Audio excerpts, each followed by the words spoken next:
Bien, compañeros, ya veo que se están conectando, ya tenemos alrededor de 22 personas conectadas. Vamos a esperar hasta las 15 horas con 5 minutos e iniciamos inmediatamente.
Bien, compañeros, muy buenas tardes con todos los presentes. Tenemos alrededor de 30 participantes. Bienvenidos sean todos a esta webinar que ha sido preparado por la colaboración del Instituto Nacional de Patrimonio Cultural a través de su Dirección Técnica Zonal 4, el Centro de Investigaciones e Interpretación Zonal Jaboncillo y la Fundación Cultural Clave. A través de las autoridades de estos institucionales también, expresamos una más cordial bienvenida a todos ustedes y vamos a arrancar con esta serie de conferencias. Un poco contarles que la dinámica va a ser escuchar 2 conferencias diarias, una vez a la semana, y al final de las 2 conferencias estaremos receptando las preguntas que ustedes puedan realizar. Se trata un poco de contar las experiencias positivas, tanto en Ecuador como en otros países, para potenciar el trabajo en el territorio, que nos compete a nosotros, que es nuestra provincia y nuestro país también, ¿no? Conocer esas prácticas que han resultado con productos positivos, y de eso se trata, ¿no? En primera línea estuvo pensado para estar dirigido exclusivamente a los técnicos de los gobiernos autónomos descentralizados. Luego pensamos que era importante poderlo compartir con la ciudadanía en general. Ahora voy a presentar al primer conferencista, que es el arquitecto Andrés Rivera, arquitecto de la Universidad San Gregorio de Portoviejo, actual responsable de la Unidad de Control Técnico de la Dirección Técnica Zonal del Instituto Nacional de Patrimonio Cultural. Le damos la más cordial bienvenida y Andrés nos va a conversar sobre el programa de financiamiento para la gestión patrimonial fase 2, que sin duda alguna es un tema muy interesante para todos los gobiernos autónomos descentralizados en esta situación que manejamos actualmente, ¿no? Andrés, bienvenido y pues cuando quieras empezar. Muchas gracias, Manuel. Muchas gracias a todos los participantes que han podido acceder a esta webinar. Pues iniciamos con esta charla, gustosamente compartiendo un tema que se está trabajando actualmente y cuenta con un respectivo avance, de lo cual les voy a compartir una presentación que se ha elaborado para que conozcan más a detalle de las gestiones realizadas por parte de cada una de las entidades que conforman la gestión, ¿no? Esperemos un momentito hasta que salgan las diapositivas.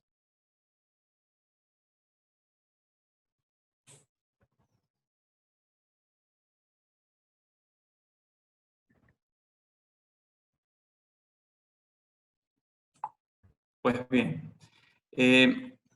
como parte de esta primera charla de las webinars que hemos elaborado a través del Instituto Nacional de Patrimonio Cultural con la Fundación Cultural Clave, se va a hablar sobre el programa de financiamiento para la gestión patrimonial fase 2. Este programa inició hace varios años atrás en una primera etapa.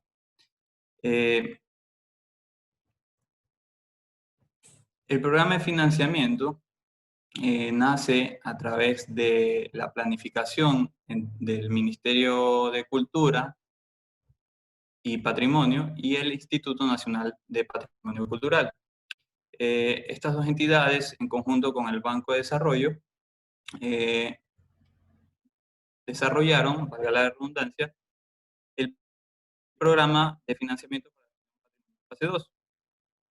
Esto fue aprobado el 31 de enero del 2019 a través de su respectiva resolución, y con fecha 12 de junio de 2019 se aprobó el instructivo para la utilización de los fondos del programa. Estas tres instituciones llevan cada una un rol de acuerdo para la correcta ejecución del programa. Es por ello, por ejemplo, que el Ministerio de Cultura y Patrimonio es la entidad administradora del programa. El Instituto Nacional de Patrimonio Cultural hace las veces de control y viabilidades técnicas de todos los documentos que se requieran para el programa. Y asimismo, como brindar todo tipo de asesorías técnicas, legales, etc. A su vez, el Banco de Desarrollo, como entidad financiera, está encargada del manejo de los fondos de este financiamiento. Entonces, finalmente estas tres instituciones son las que consolidan un programa a través de instructivos, de documentos que se han elaborado para el desarrollo de los mismos, denominado Programa de Financiamiento para la Gestión Patrimonial Fase 2, como ya se ha mencionado. El objetivo de este programa, finalmente, es otorgar el financiamiento a los gobiernos autónomos descentralizados para la presentación de proyectos integrales con la finalidad de que se presenten estos proyectos para la conservación, recuperación, rehabilitación y uso del patrimonio cultural.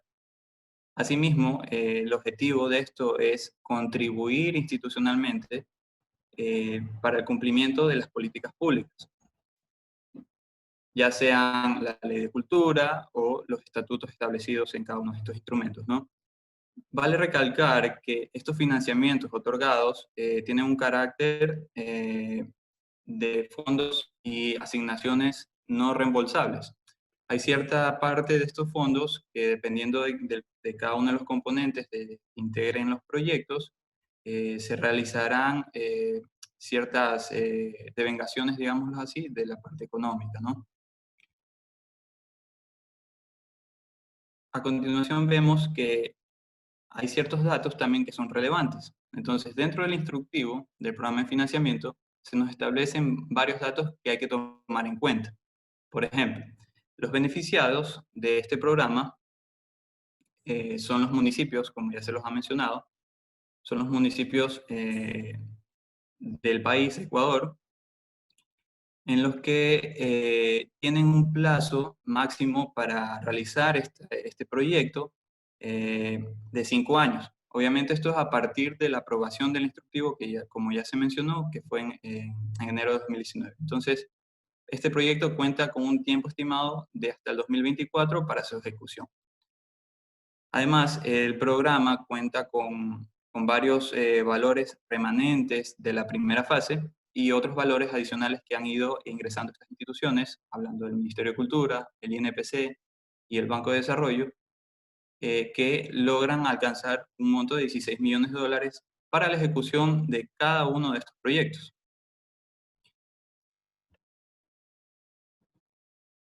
El programa se divide en 3 componentes, totalmente definidos de acuerdo a cómo se planifiquen o de acuerdo a cada una de las realidades también de cada cantón.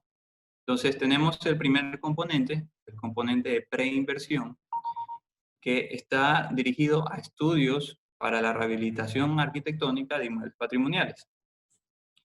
Estos proyectos tienen carácter de enfoque integral y están direccionados a la preservación, conservación, recuperación, rehabilitación, uso y dinamización del patrimonio cultural.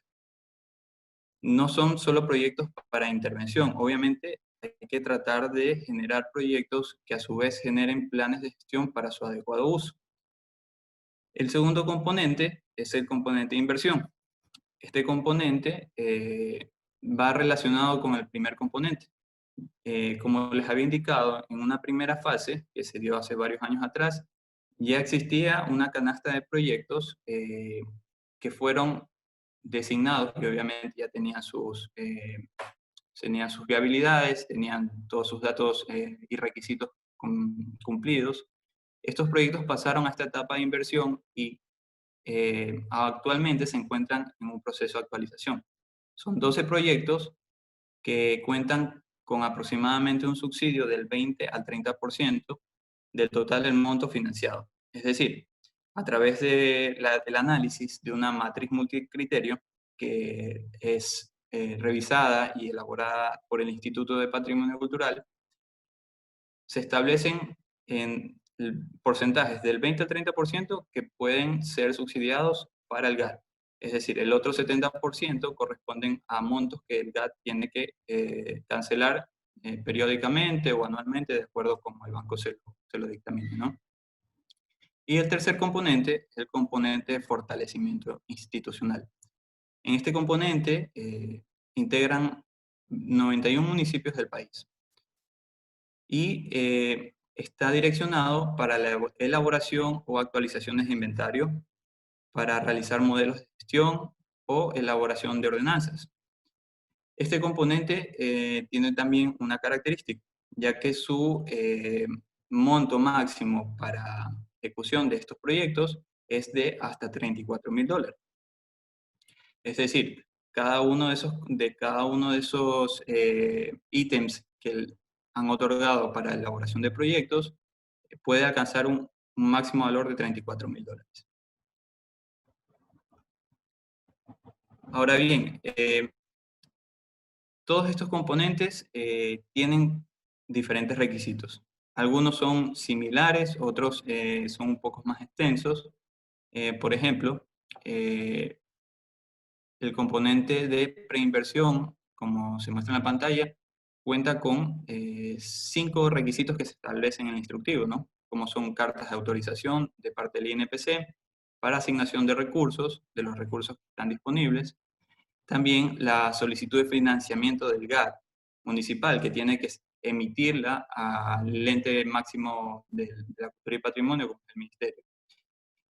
También tiene que tener un documento de la declaratoria de propiedad, ya que estos bienes tienen que ser bienes de pertenencia de la municipalidad. También tiene que tener un pronunciamiento favorable del INPC.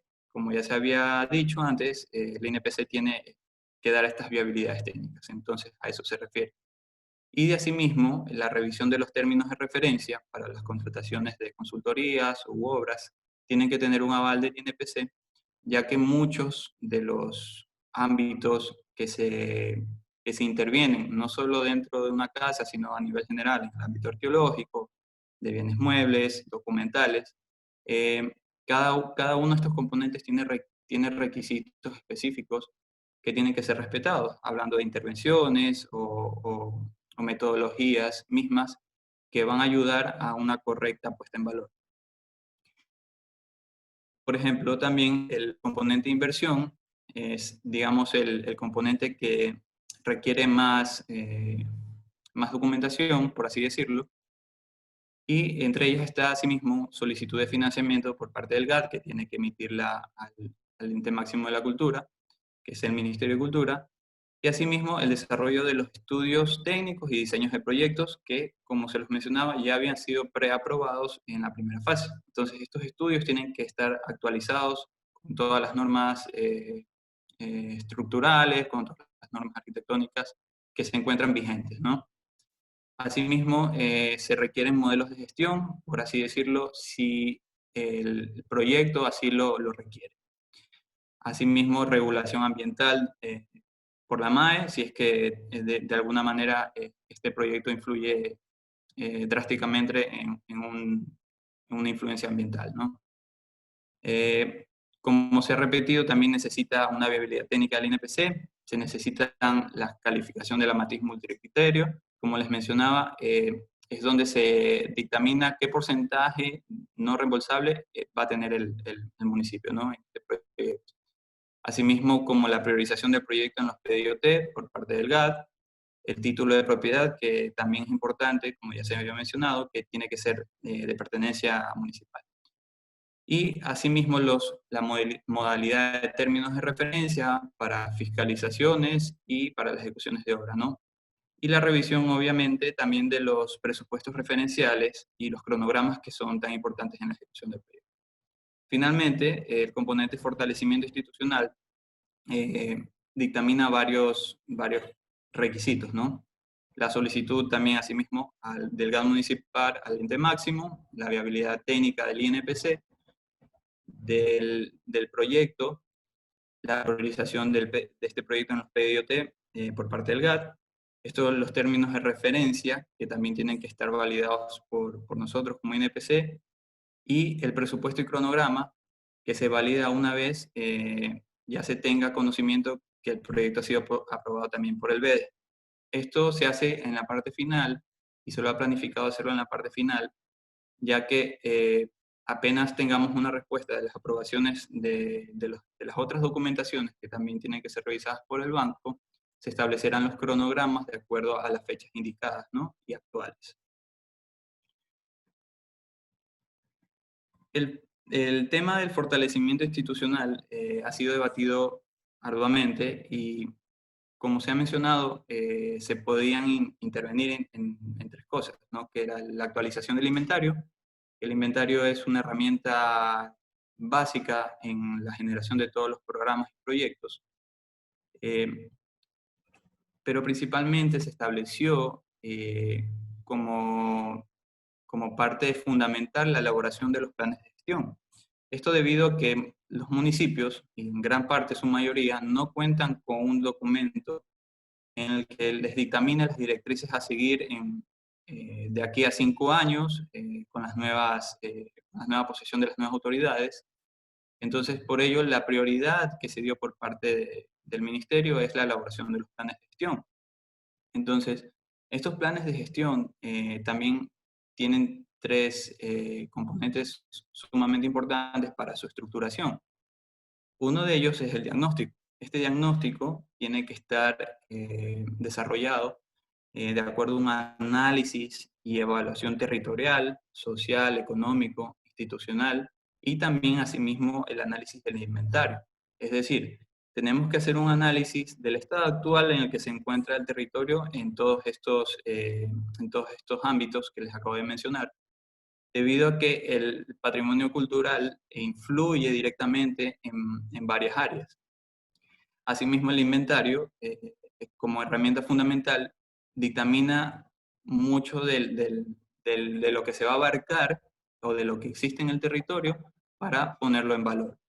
Entonces, como parte de este proceso, el siguiente es el diseño y la formulación del plan, que nos establece las estrategias de planificación de aquí a 5 años, como mínimo, es lo que se ha establecido, para que cada gobierno autónomo descentralizado, al inicio de sus funciones, sepa muy bien qué hacer de aquí a 5 años, que dura el periodo de, de esa dirección del territorio, ¿no?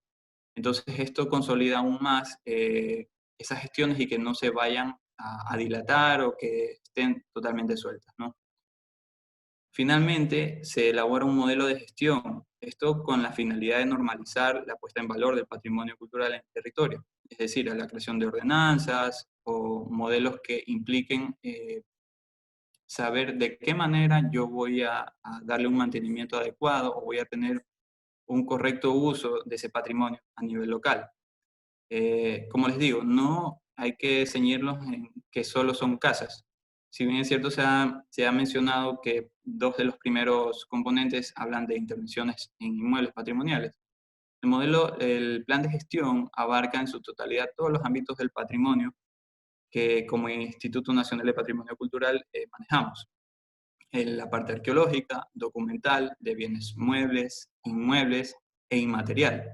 Es decir, los planes de gestión abarcan todos estos ámbitos y tratan de unificar bajo las normalizaciones que se generen un correcto uso de todos estos bienes para la creación de servicios culturales.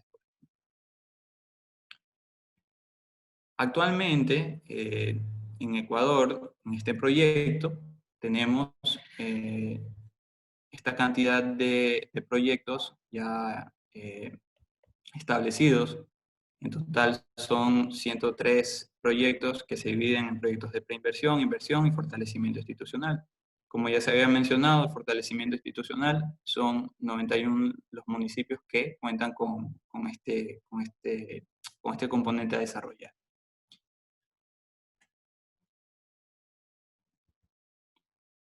Puntualmente en la provincia de Manabí, que es donde nosotros estamos actualmente elaborando, contamos con proyectos de preinversión que han sido elaborados, como les decía, en esta primera etapa, en esta primera fase, que fue uno de ellos, está ubicado en la provincia, en el cantón Jaramillo. Este proyecto actualmente se encuentra en un estado de actualización. Se ha venido trabajando con este proceso a partir del mes de noviembre del año pasado, en donde ya se han realizado varias gestiones de acuerdo a actualizaciones de datos, en la parte arquitectónica, estructural, de ingenierías, etcétera, ¿no? Y asimismo también en las partes técnicas que hablan de la rehabilitación o la recuperación del patrimonio, ya que este proyecto se emplaza en un espacio público que cuenta con varios bienes que han sido considerados como parte relevante del patrimonio de este territorio.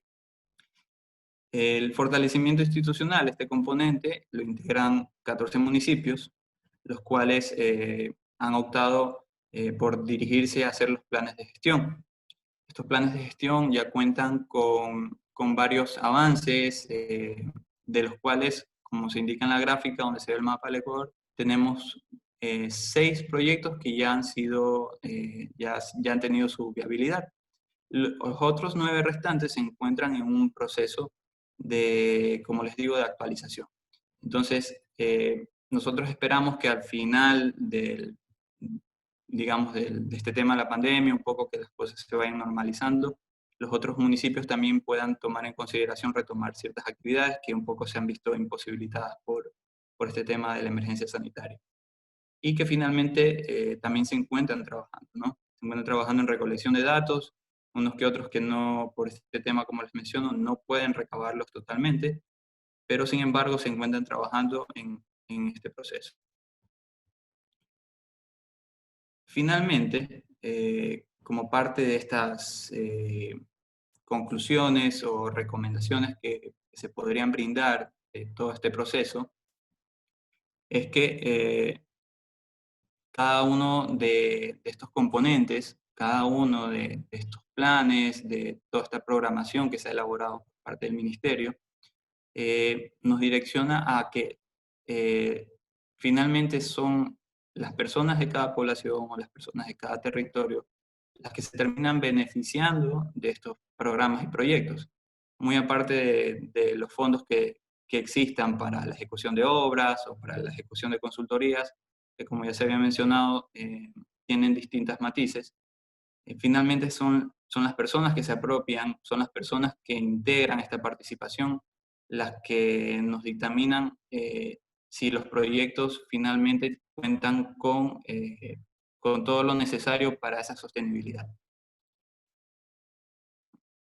Como lo afirma Leonora Merchán, la planificación participativa plantea que lo primero es poder construir preguntas que se hace a la gente, a partir de lo que se siente en la vida cotidiana, aun cuando no puede ser, estas opiniones no pueden ser muy objetivas. Lo que interesa finalmente es construir una hoja de ruta con los propios actores locales. Es decir, el programa de financiamiento se ha convertido en una herramienta que ha posibilitado hasta el momento la planificación de las gestiones patrimoniales en cada territorio, que finalmente garantizan que cada cantón desarrolle un adecuado uso y manejo de su patrimonio cultural. Por ello, a cada municipio que finalmente cuente a la final con fondos que son parte de las competencias y que no están ligados a este proyecto, lo que se está tratando también es de incentivarles que accedan a esta planificación, accedan a esta documentación que finalmente también ha sido elaborada para que ese trabajo que se tiene que realizar o cada gestión que se tiene que realizar en cada uno de los cantones eh, tenga una misma estructura. Es decir, aprovechar ya el trabajo que se ha realizado en estos programas de financiamiento y aplicarlos en cada uno de sus territorios.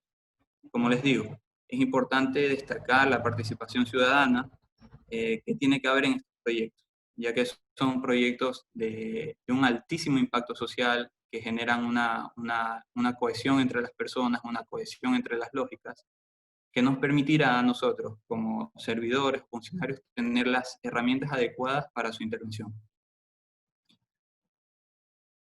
Les agradezco mucho. Espero que las preguntas que quieran hacer las podamos hacer al final de esta webinar. Y por ahora yo me despido, le concedo la palabra a Manuel. Espero que les haya quedado un poco claro y pues si no, estoy muy gustoso de contestar sus preguntas.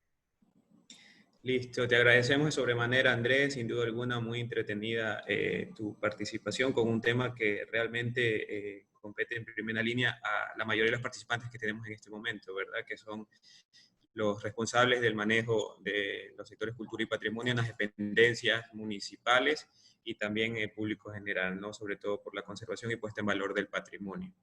Bien, les recordamos, como mencionaba Andrés, que si desean hacer preguntas, las estaremos receptando al finalizar la segunda participación de esta primera jornada. Gracias una vez más, Andrés, y a continuación damos la bienvenida a nuestro siguiente conferencista, que nos va a hablar sobre el tema Arqueología en Manabí, Patrimonio, Sociedad y Desarrollo. Estará a cargo de Juan Gijón, quien es licenciado en Historia del Arte y Arqueología. Además cuenta con un máster en Arqueología, especialidad Prehistoria, Protohistoria y Paleoambiente, ambas titulaciones obtenidas por la Universidad Paul Valéry de Francia. Juan, bienvenido. Cuando quieras empezar, está a tu disposición. Bueno, buenas tardes con todos. Espero se encuentren muy bien en sus casas. Hoy vamos a explorar un poquito este tema de qué es nuestro patrimonio y qué podemos hacer con él. Qué bueno que Andrés haya expuesto de manera inicial, pues justamente desde la institucionalidad y desde el manejo, igual de los municipios y otras entidades autónomas, cómo podemos llegar a planificar y a proyectar. Justamente lo que yo les voy a compartir es ahora qué es lo que tienen, al menos en la provincia de Manabí, cuál es su riqueza, cuál es lo que les hace únicos. Entonces, voy a compartir la pantalla. Me avisan si ven.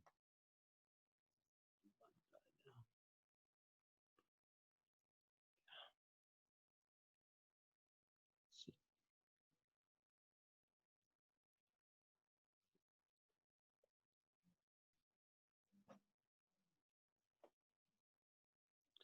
¿Sí pueden ver la pantalla? Sí, Juan, sí se ve. Ya, perfecto. Muy bien, entonces, arqueología en Manabí, ¿no? Patrimonio, sociedad y desarrollo. La idea es más o menos a viajar en el tiempo y en el espacio de esta valiosa provincia en la que nosotros laboramos cada día y de la que tratamos de sacar lo mejor. Entonces, antes de nada, les voy a leer justamente qué es el patrimonio cultural según la Constitución de la República del Ecuador, ¿no? Cómo se la piensa. Es el conjunto de todos los bienes materiales e inmateriales que por su valor propio deben ser considerados de interés relevante para la permanencia de la identidad y la cultura de un pueblo, ¿no? Está constituido por los bienes y valores culturales que poseen un especial interés histórico, artístico, arquitectónico, urbano, arqueológico, en este sentido, arqueología terrestre y también subacuática, cabe indicar, testimonial y o documental, ¿no? Las manifestaciones culturales, literarias, escénicas y las representaciones de la cultura popular, ¿no? Entonces, como bien se ha manifestado en este webinario, la idea es que justamente conozcamos los recursos culturales, las herramientas y las perspectivas que podemos sacar de esta visión.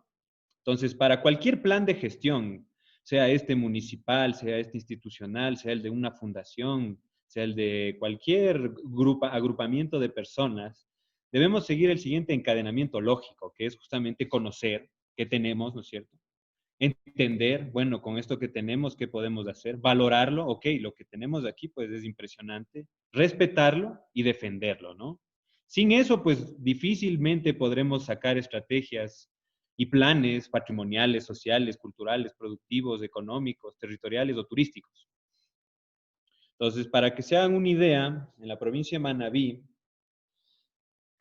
registrados hay 730 sitios arqueológicos, registrados. En la realidad debe haber el doble. Cada día se descubren más cosas con cada obra, con cada comunidad que está igual escarbando en su propia casa, con cada arqueólogo que emprende investigaciones. Entonces estaríamos hablando de fácilmente que no estén registrados unos 2000 sitios, ¿no? Y bueno, dentro de este espacio hay 14 museos que están dedicados justamente a la valoración del patrimonio arqueológico. Entonces, una de las grandes dinámicas es que tenemos una masa cultural, ¿no es cierto?, impresionante. Tenemos también las plataformas de difusión, como son estos museos, pero tenemos que ir más allá también, ¿no? Entonces, justamente la idea, como verán, es que tenemos el plan de realizar más museos de sitios, pero más comunitarios, menos institucionales. Y también tenemos un cerebro matriz en Manabí, que es el Centro de Investigación Hojas Jaboncillo, que ustedes conocerán. Para quienes no conozcan, pues ya se les voy a mostrar. Justamente este centro que está ubicado en Puerto Viejo, en Picoazá, además de ser un espacio turístico, pues se dedica a la investigación y a la gestión de este patrimonio. Entonces, ¿qué hay en Manabí? ¿Por qué resuena tanto en el mundo esta provincia? ¿Desde cuándo? ¿Cómo así estas tierras tienen tanto renombre, no? Entonces, Manabí y en general la costa ecuatoriana posee una historia de más de 10.000 años. Seguramente todos en la escuela hemos conocido la época precolombina, colonial, pero a veces los profesores nos insisten más sobre el nombre de los presidentes que sobre los 8.000 años antes de Cristo que de historia que tenemos, ¿no? Entonces tenemos que también empezar a equilibrar el conocimiento y la educación en cuanto a nuestro patrimonio.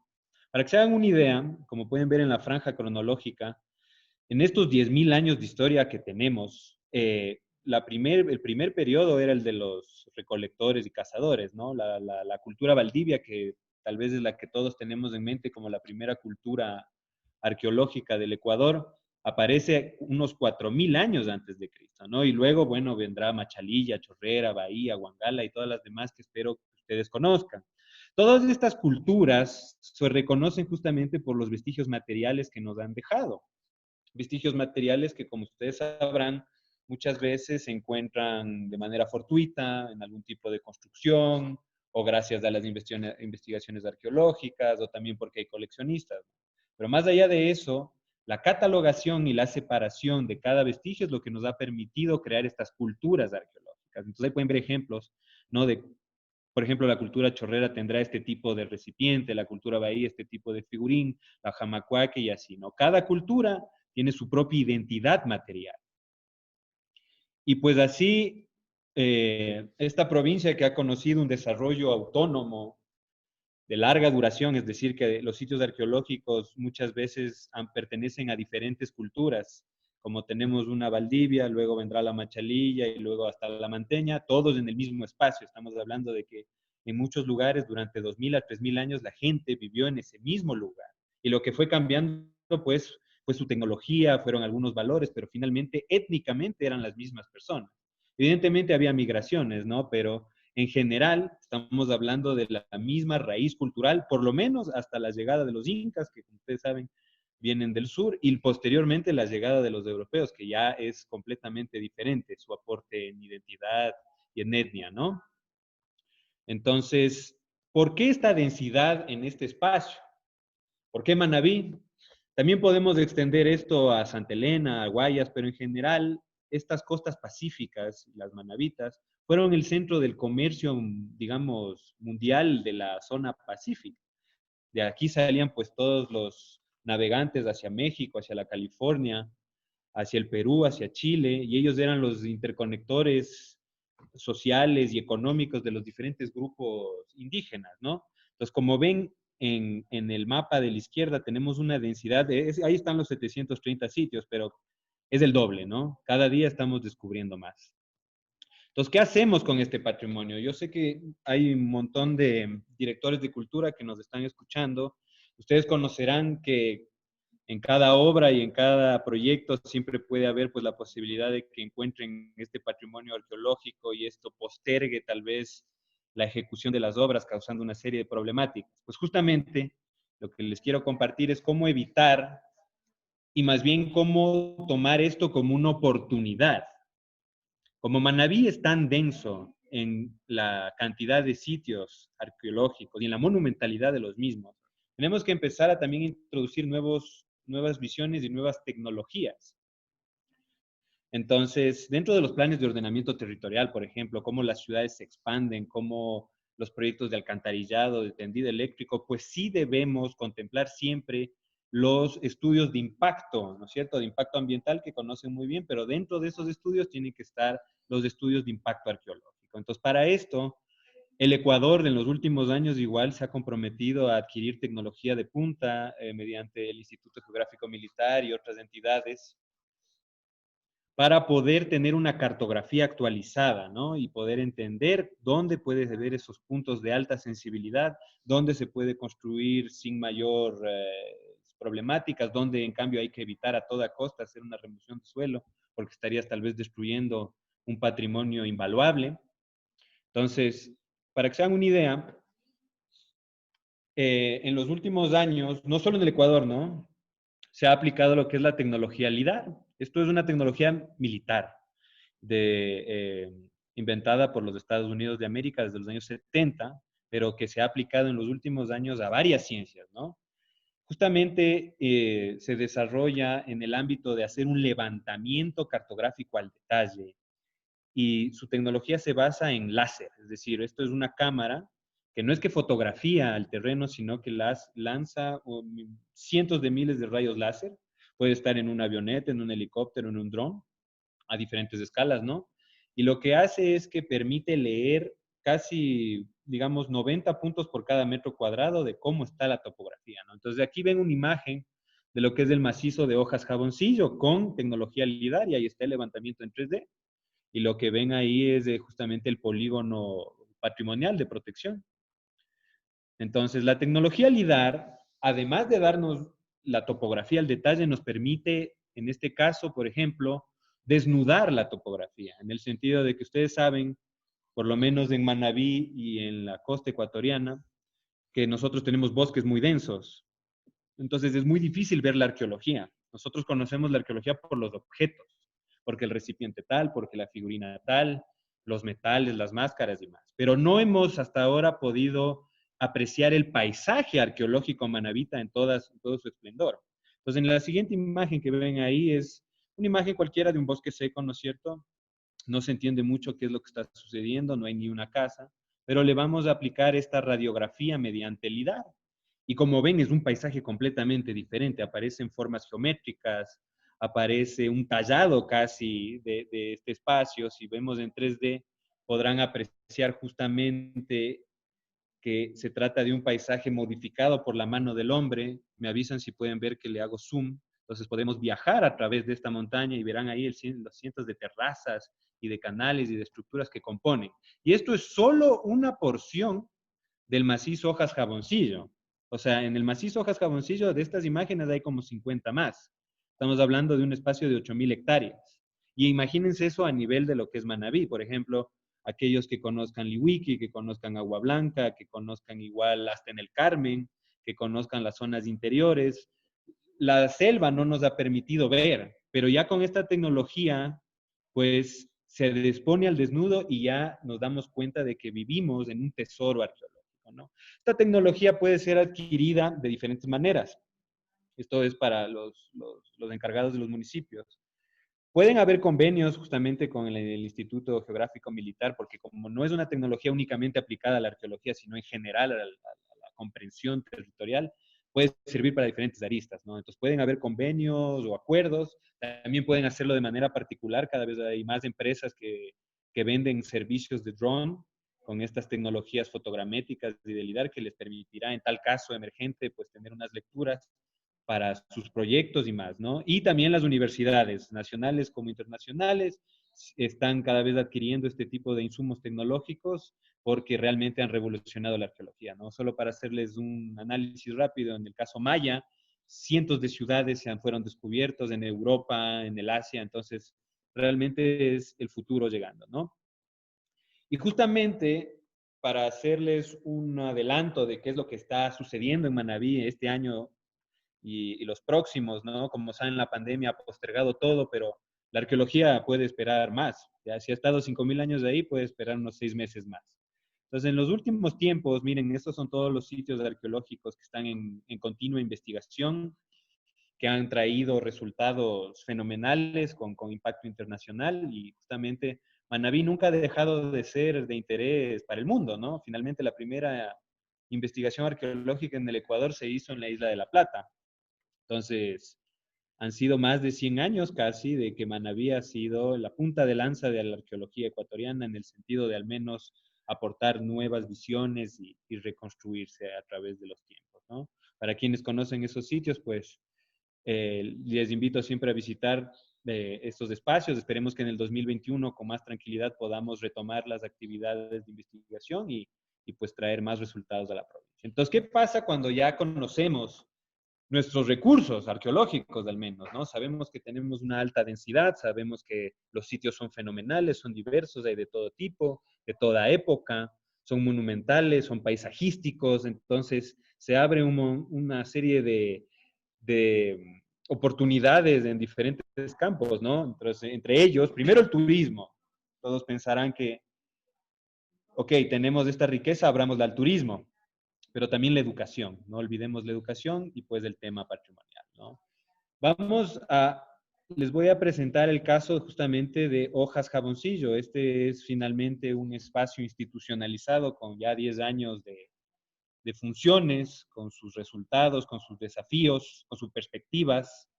Este espacio se encuentra localizado en Portoviejo, en la parroquia Picuazá, como museo, quien se compone de dos espacios, ¿no? Un arqueomuseo en la parte baja y en el yacimiento arqueológico, pues un museo de sitio.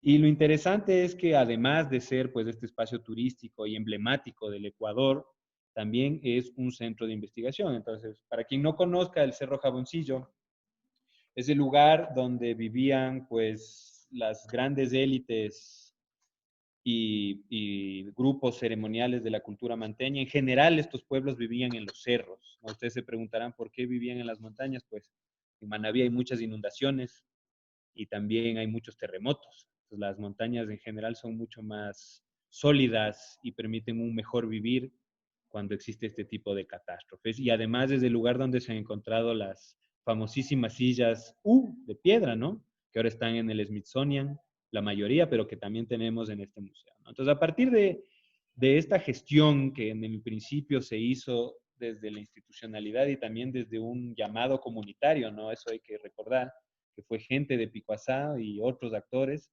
que solicitaron que se le prestara atención porque una serie de problemáticas atraviesan este lugar, ¿no? Pero lo importante es cómo funcionaría, por ejemplo, este tipo de espacios en otros lugares para que igual las personas de los municipios imaginen cómo podrían habilitar a escala, no necesariamente tiene que ser de la misma monumentalidad, espacios que se dediquen a la gestión patrimonial, ¿no? Entonces, en este centro de investigación tenemos una reserva donde está toda la colección, digamos, arqueológica que sucede en la Zonal 4, es decir, en Manabí y en Santo Domingo. Todas las obras de alcantarillado, de tendido eléctrico, cada vez que abren el suelo, pues encuentran una serie de maravillas y las colecciones deben estar custodiadas y resguardadas y conservadas en espacios técnicos, pues este es el mayor de Manabí.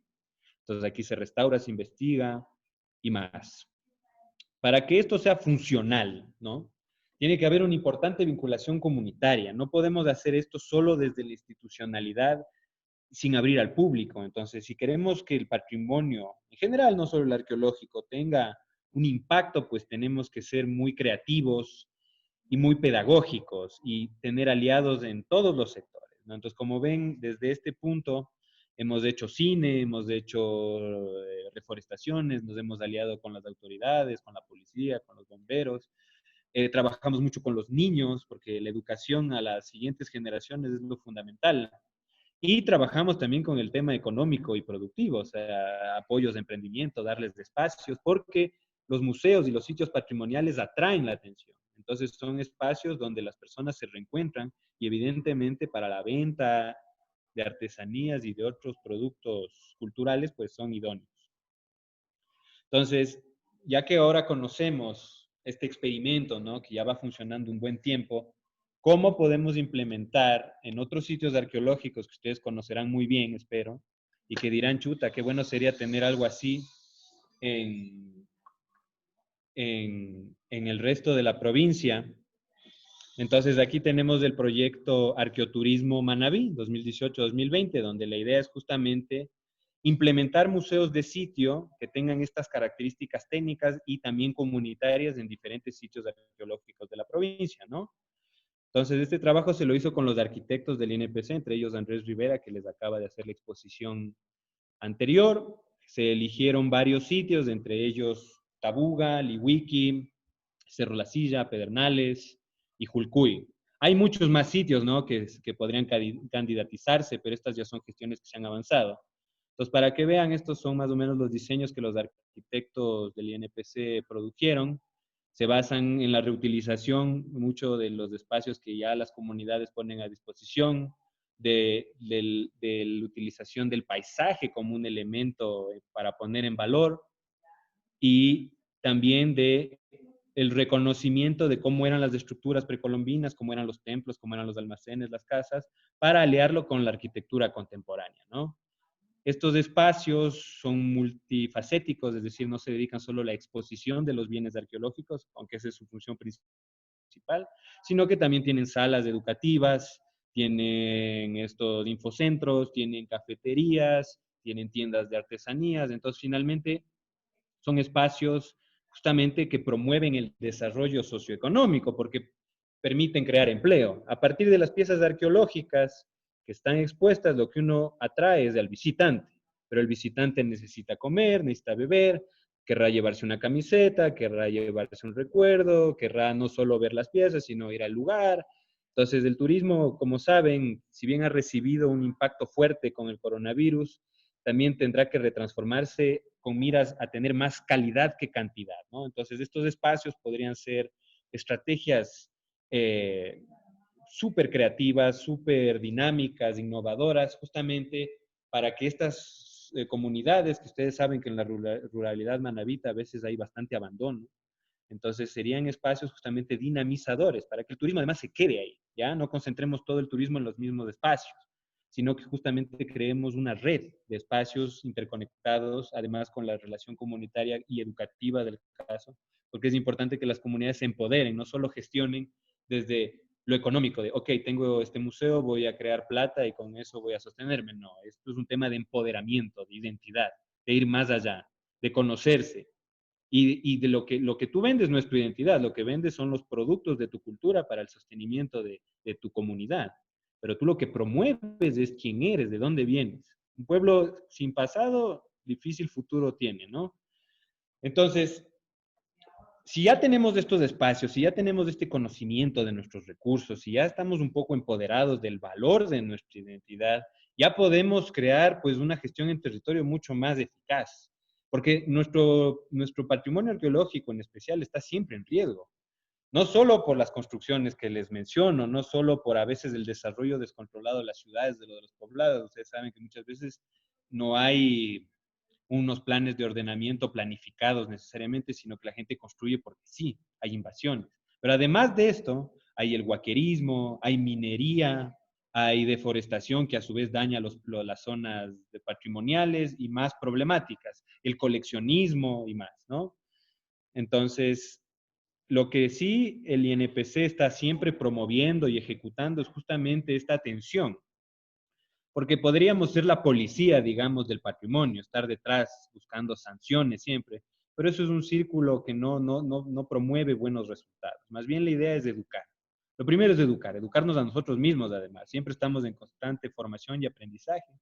Todas estas son una serie de actividades que pueden ver que nosotros realizamos, entre ellos registrar las colecciones, para aquellos municipios que saben que algunos de sus ciudadanos tienen colecciones o ellos mismos y no saben qué hacer, pues llámennos al menos para asesorarles en cómo registrar y catalogar y poner en valor estas colecciones. Si ustedes saben de algún lugar que se ha perdido, que ha sido afectado, por ejemplo, en el caso del terremoto hubieron bastantes afectaciones, nosotros también podemos hacer esas evaluaciones. Si necesitan algún tipo de mediación, en el sentido de que a veces hay conflictos, ¿no es cierto? De todo tipo, por tierras, porque este lote es el mío y el sitio está en el lote del vecino y más. Nosotros podemos intervenir justamente para mediar en ese sentido y educar.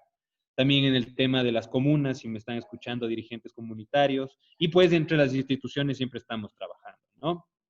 Además de esto, pues en el tema de la investigación, del tráfico ilícito, hacemos las intervenciones del caso, no solo con la parte arqueológica, sino también paleontológica, es decir, los restos fósiles de la megafauna que nos precedió, que ustedes conocerán, espero, un poquito, los mamuts, los megaterios o más antiguos, eso también nosotros estamos realizando, y cuando algún municipio o alguna institución tenga un plan ya trabajado y quieran justamente poner en valor este sitio, pues nosotros estaremos ahí siempre para asesorarles. Les cuento, hay unas maravillas en esta provincia aún por descubrir que deberían conocerse siempre, ¿no?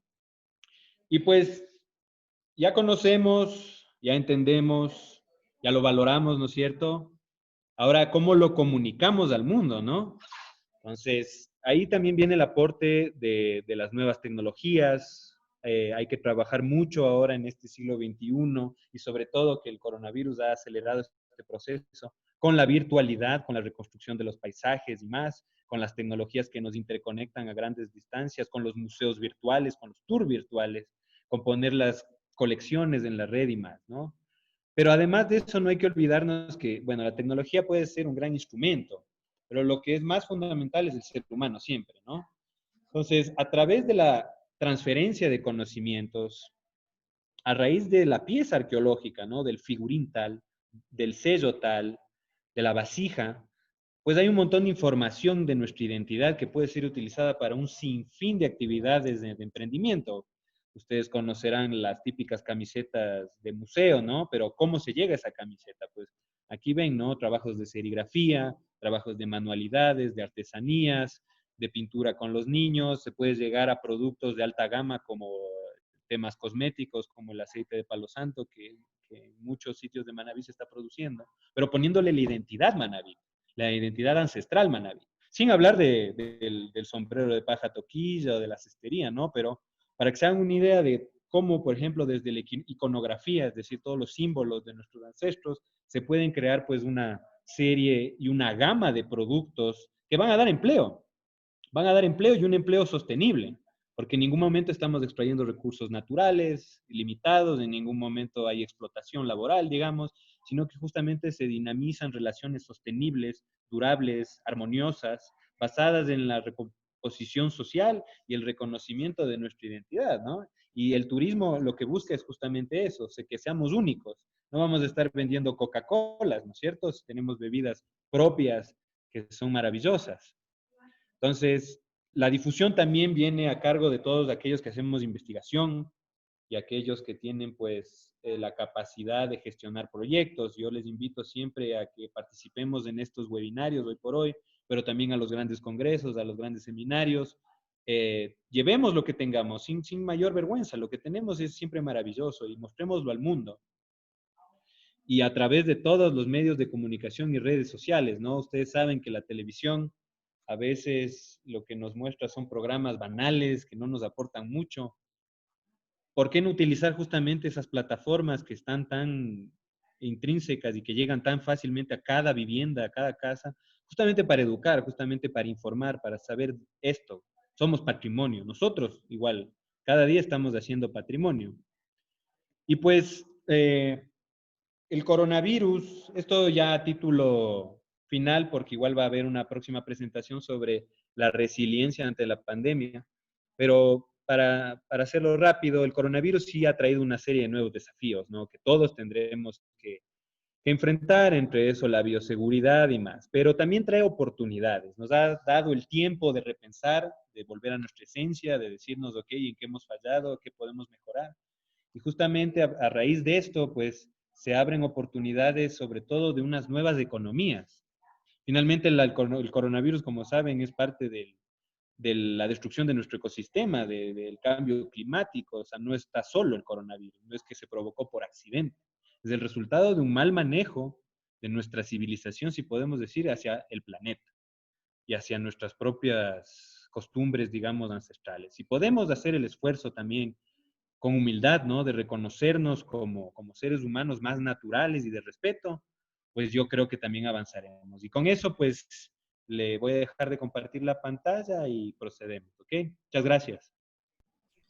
Muy bien, Juan. Muchísimas gracias por tu destacada participación. Sin duda alguna, el tema arqueológico en Manabí es sumamente apasionante y, como les voy a recordar, estamos transmitiendo esta conferencia en Facebook Live a través del Facebook de la Fundación Cultural Clave.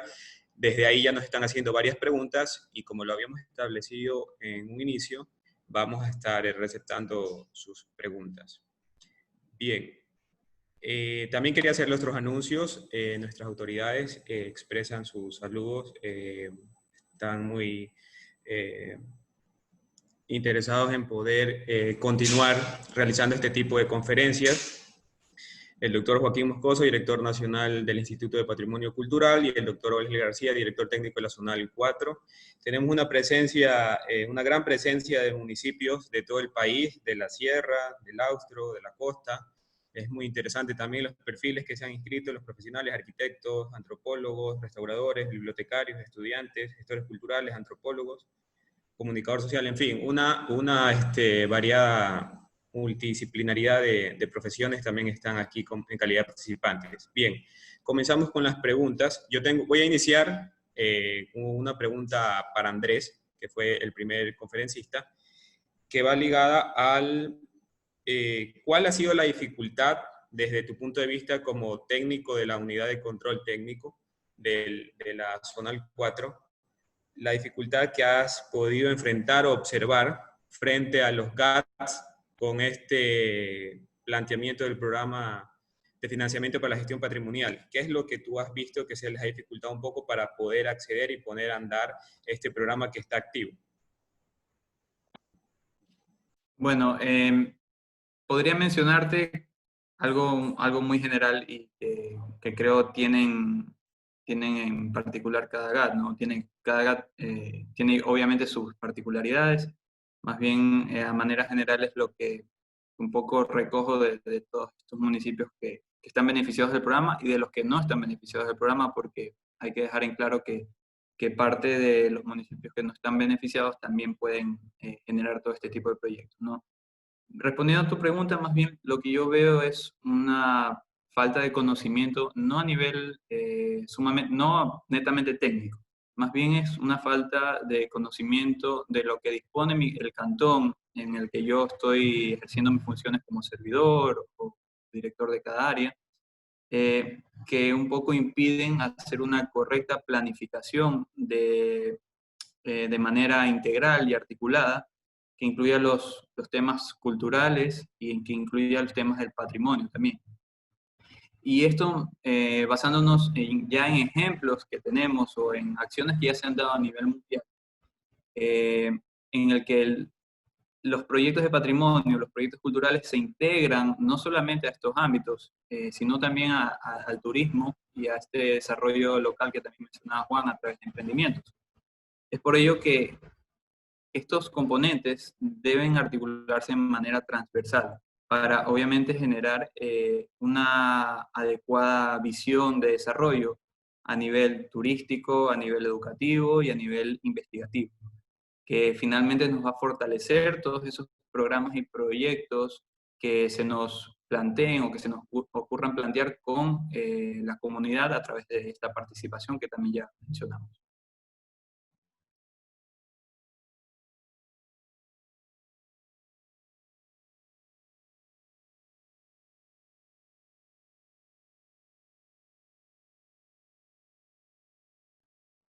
Estás en silencio, Manuel. Perdón, ahora sí estoy con vos.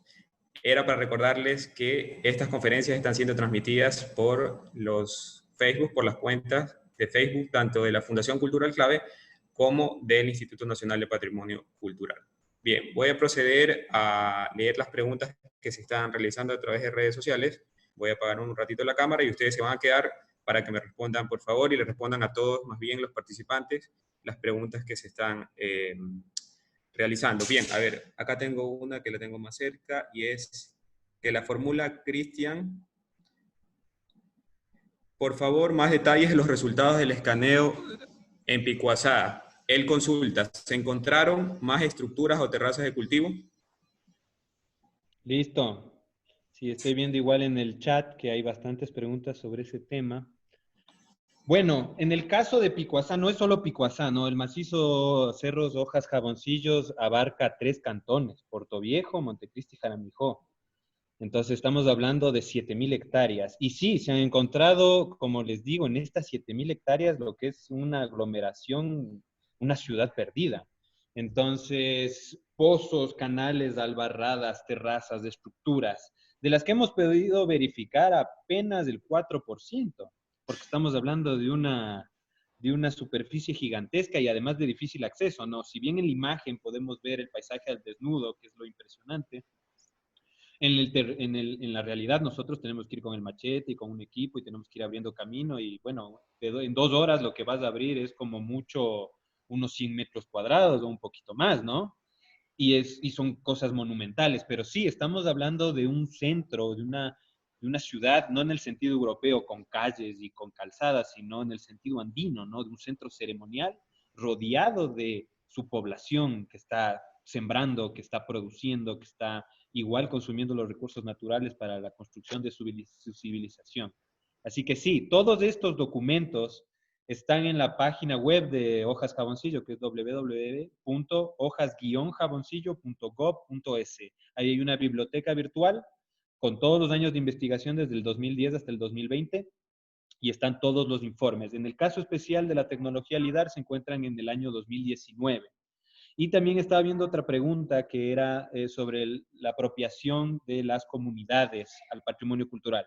Bueno, ahí es caso por caso, ¿no? En general yo creo que la población manabita, si podemos decir, tiene un gran arraigo con su identidad, pero falta bastante formación educativa institucionalizada. Es decir, si bien la gente reconoce que tiene un pasado y una identidad fuerte y está orgullosa, tenemos que complementarlo con más detalles, con más información, con más pedagogía. Y esto acarrea muchas problemáticas al nivel comunitario, porque ustedes saben que las comunidades también tienen sus conflictos internos. Pero en general, en aquellos lugares donde se han hecho trabajos de investigación asociados a las comunidades, es decir, que el arqueólogo no es que trabaja solo, sino que contrata a la gente de ahí, pues estos procesos han hecho que un empoderamiento se dé. Entonces, es caso por caso, hay lugares donde a la gente no le importa más allá de lo que ve, pero hay gente que sí, que sabe lo que tiene debajo de sus pies y que está dispuesto a luchar para ponerlo en valor. Gracias, Juan, por tus respuestas. Ahora vamos a leer un poco, a hacer las preguntas que están haciendo en redes sociales. Bien, Gonzalo Mejía García consulta cómo influiría en el turismo el cierre o privatización de los lugares patrimoniales o culturales por parte del gobierno. ¿Qué alternativa se podría dar a las comunidades que eran copartícipes de estos proyectos? Saludos a Juan Gijón y a los amigos del Cerro Jaboncillo también expreso. Entonces, a ver, para Gonzalo, bueno, yo creo que en general no tenemos que tenerle miedo ni a la privatización, ni tampoco al hecho de que caiga en manos comunitarias. Todo depende de quién esté a cargo y con qué premisas, con qué máximas. Yo creo personalmente que al principio de cada proyecto sí debe haber un marco institucional fuerte, formador, con la gente, con los recursos, ¿no? Y que cuando se tengan resultados positivos y se tenga un compromiso social, es decir, que los diferentes grupos, sean académicos, sean los municipios, sean las fundaciones, vean que se puede privatizar en buenas condiciones, se puede hacer. Actualmente estamos viviendo una época complicada por todo lo que ha conllevado el coronavirus y por las reformulaciones a nivel planetario de lo que es nuestro sistema. Pero hay proyectos comunitarios que funcionan muy bien. Por ejemplo, Agua Blanca. Agua Blanca va 30 años funcionando sin apoyo estatal ni privado, porque son personas empoderadas, ¿ya? El caso de Hojas Jaboncillo es un caso que igual, por ejemplo, por el momento yo no recomendaría que se lo delegue a la comunidad, porque faltan procesos formadores de empoderamiento. Entonces sí está bien que todavía estén en manos estatales y esperemos siga así, porque es además un sitio gigantesco, es como Machu Picchu. Machu Picchu tampoco lo puedes ligar a una privatización, porque hay sitios tan emblemáticos que deben ser la punta de lanza de cada país. Es un tema también de fuerza como país, ¿no? Pero también si hay espacios, por ejemplo, mixtos con universidades o con algún tipo de empresa que tenga ética, eso es importantísimo porque la ética ya no depende del tipo de institución, sino del grupo de personas. Se podría delegar. De todas maneras, con el patrimonio siempre hay que tener cuidado porque es de todos. Ya que tú privatices la gestión, por ejemplo, de la infraestructura turística es una cosa, pero no puedes privatizar el patrimonio. Es acceso público, es un servicio público.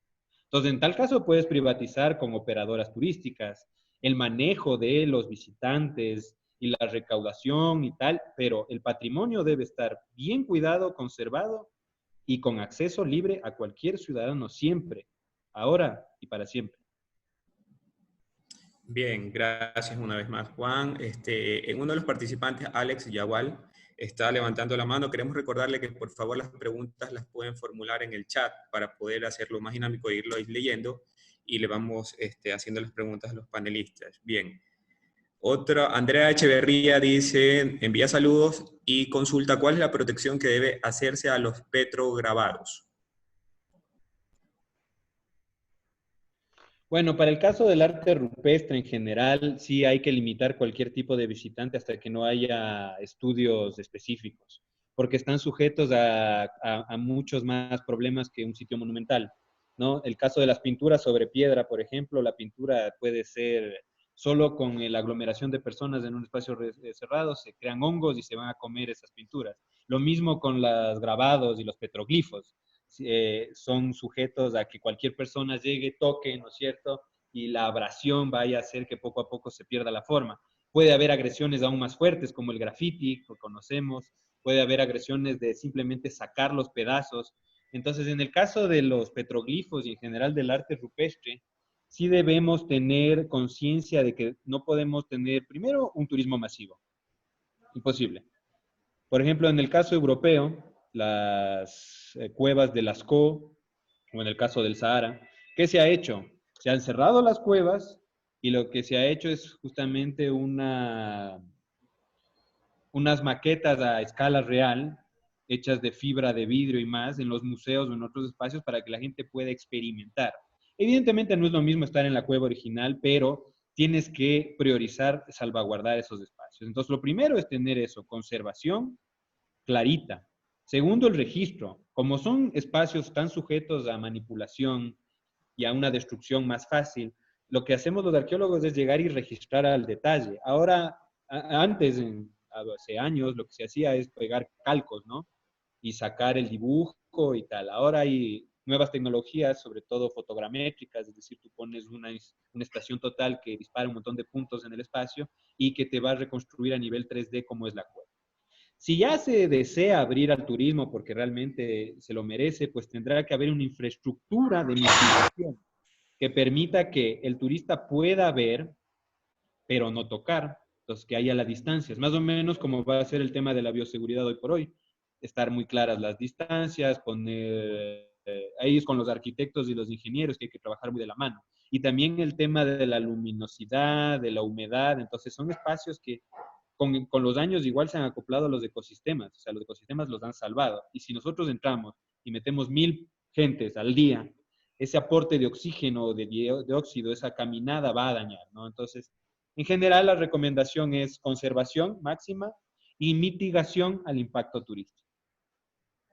Bien, voy a leerles algunos comentarios, bueno, preguntas y comentarios, como por ejemplo Charlie Párraga nos menciona que, o más bien manifiesta que el problema es que los manabitas nos falta empoderarnos, interesarnos y tomar acciones que permitan defender y difundir nuestro patrimonio cultural y arte. Tenemos tanto, pero no valoramos como debería ser, lastimosamente, es lo que menciona Charlie Párraga.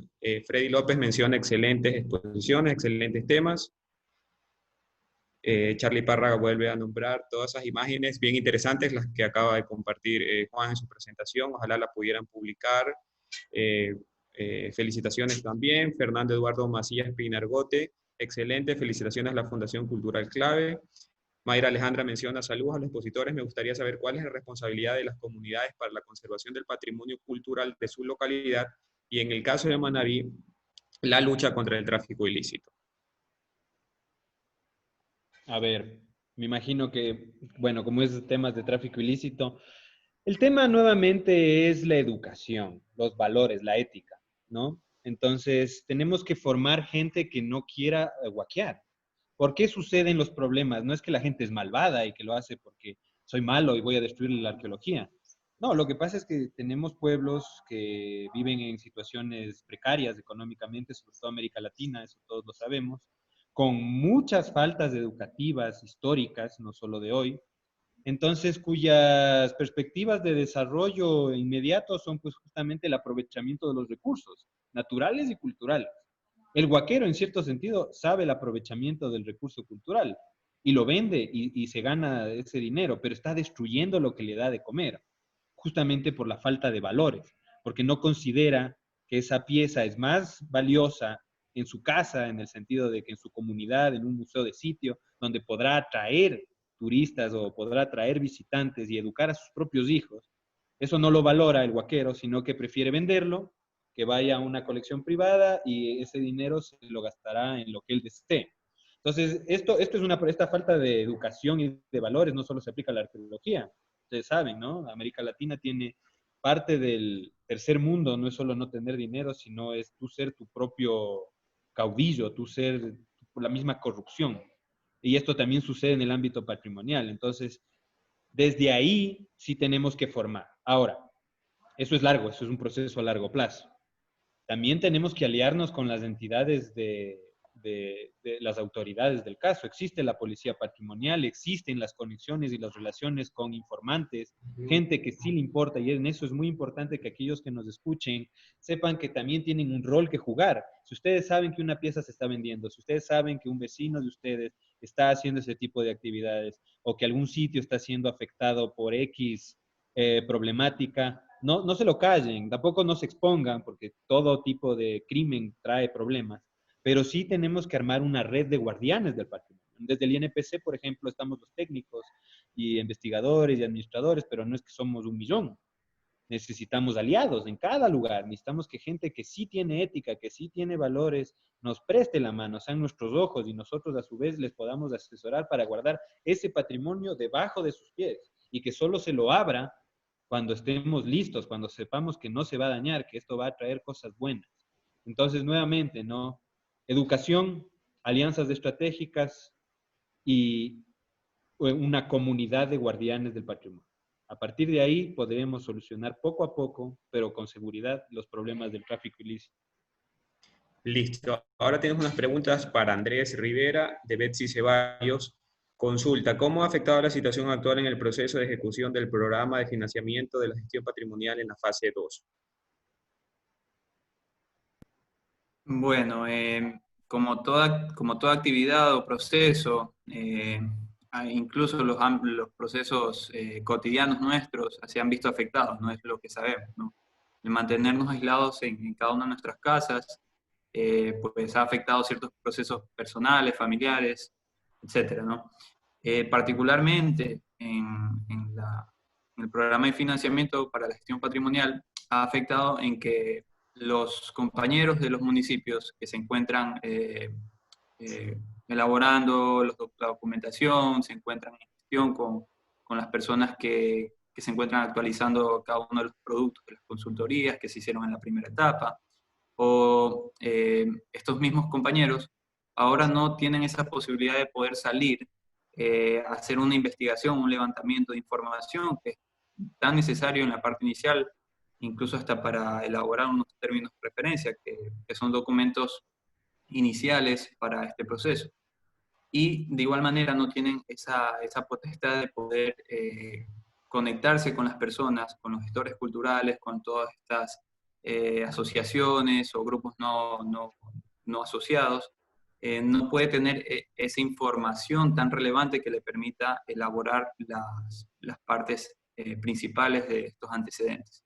Entonces, yo creo que esa ha sido principalmente, digámoslo así, esa problemática, el mantenernos dentro de casa, mantenernos aislados, imposibilita generar ciertas cuestiones que en temas de patrimonio y cultura se requieren hacer en campo, se requiere saber y entender, o sea, más que todo es para entender y para saber hacia dónde dirigirme o saber qué acciones tomar con las personas para, como lo mencionaba Juan, generar esos lazos que te permitan incluso generar menos esfuerzos en temas de control, porque finalmente son las mismas personas de cada territorio las que te van a alertar de que si hay algún tema de destrucción, que si hay algún tema de guaquerismo, hablando en temas de arqueología, o que si hay alguna destrucción de un bien inmueble. Entonces, esta consolidación entre actores, porque tiene que ser así, afecta enormemente. Entonces, hay que también tomar en consideración que hay que usar las herramientas digitales, pero no siempre se va a poder, no siempre a través de la manera digital tú puedes palpar la realidad de una temática. Entonces, este confinamiento sí nos ha afectado un poco más que todo en los tiempos y en esa programación que se tenía especificada a inicio de año, y bueno, esperando que se pueda normalizar con una prontitud. Bien, Andrés, tenemos otra pregunta para ti que la hace Alex Yagual. Consulta que hace varios años se elaboró un modelo de ordenanza para los gobiernos autónomos descentralizados sobre la salvaguardia del patrimonio, para el proceso justamente de fortalecimiento institucional que has abordado. Y consulta si utilizarán esta herramienta. O sea, se refiere a este modelo de ordenanza que fue elaborado hace algunos años atrás.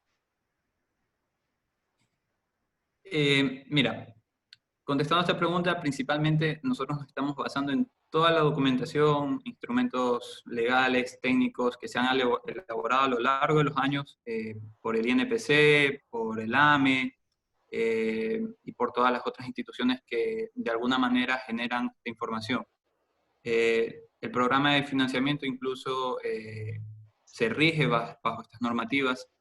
El modelo de gestión, el modelo de ordenanza que me menciona, justamente se trabajó hace varios años atrás como una ordenanza tipo, que obviamente tenía que ser estructurada de acuerdo a cada realidad de cada cantón.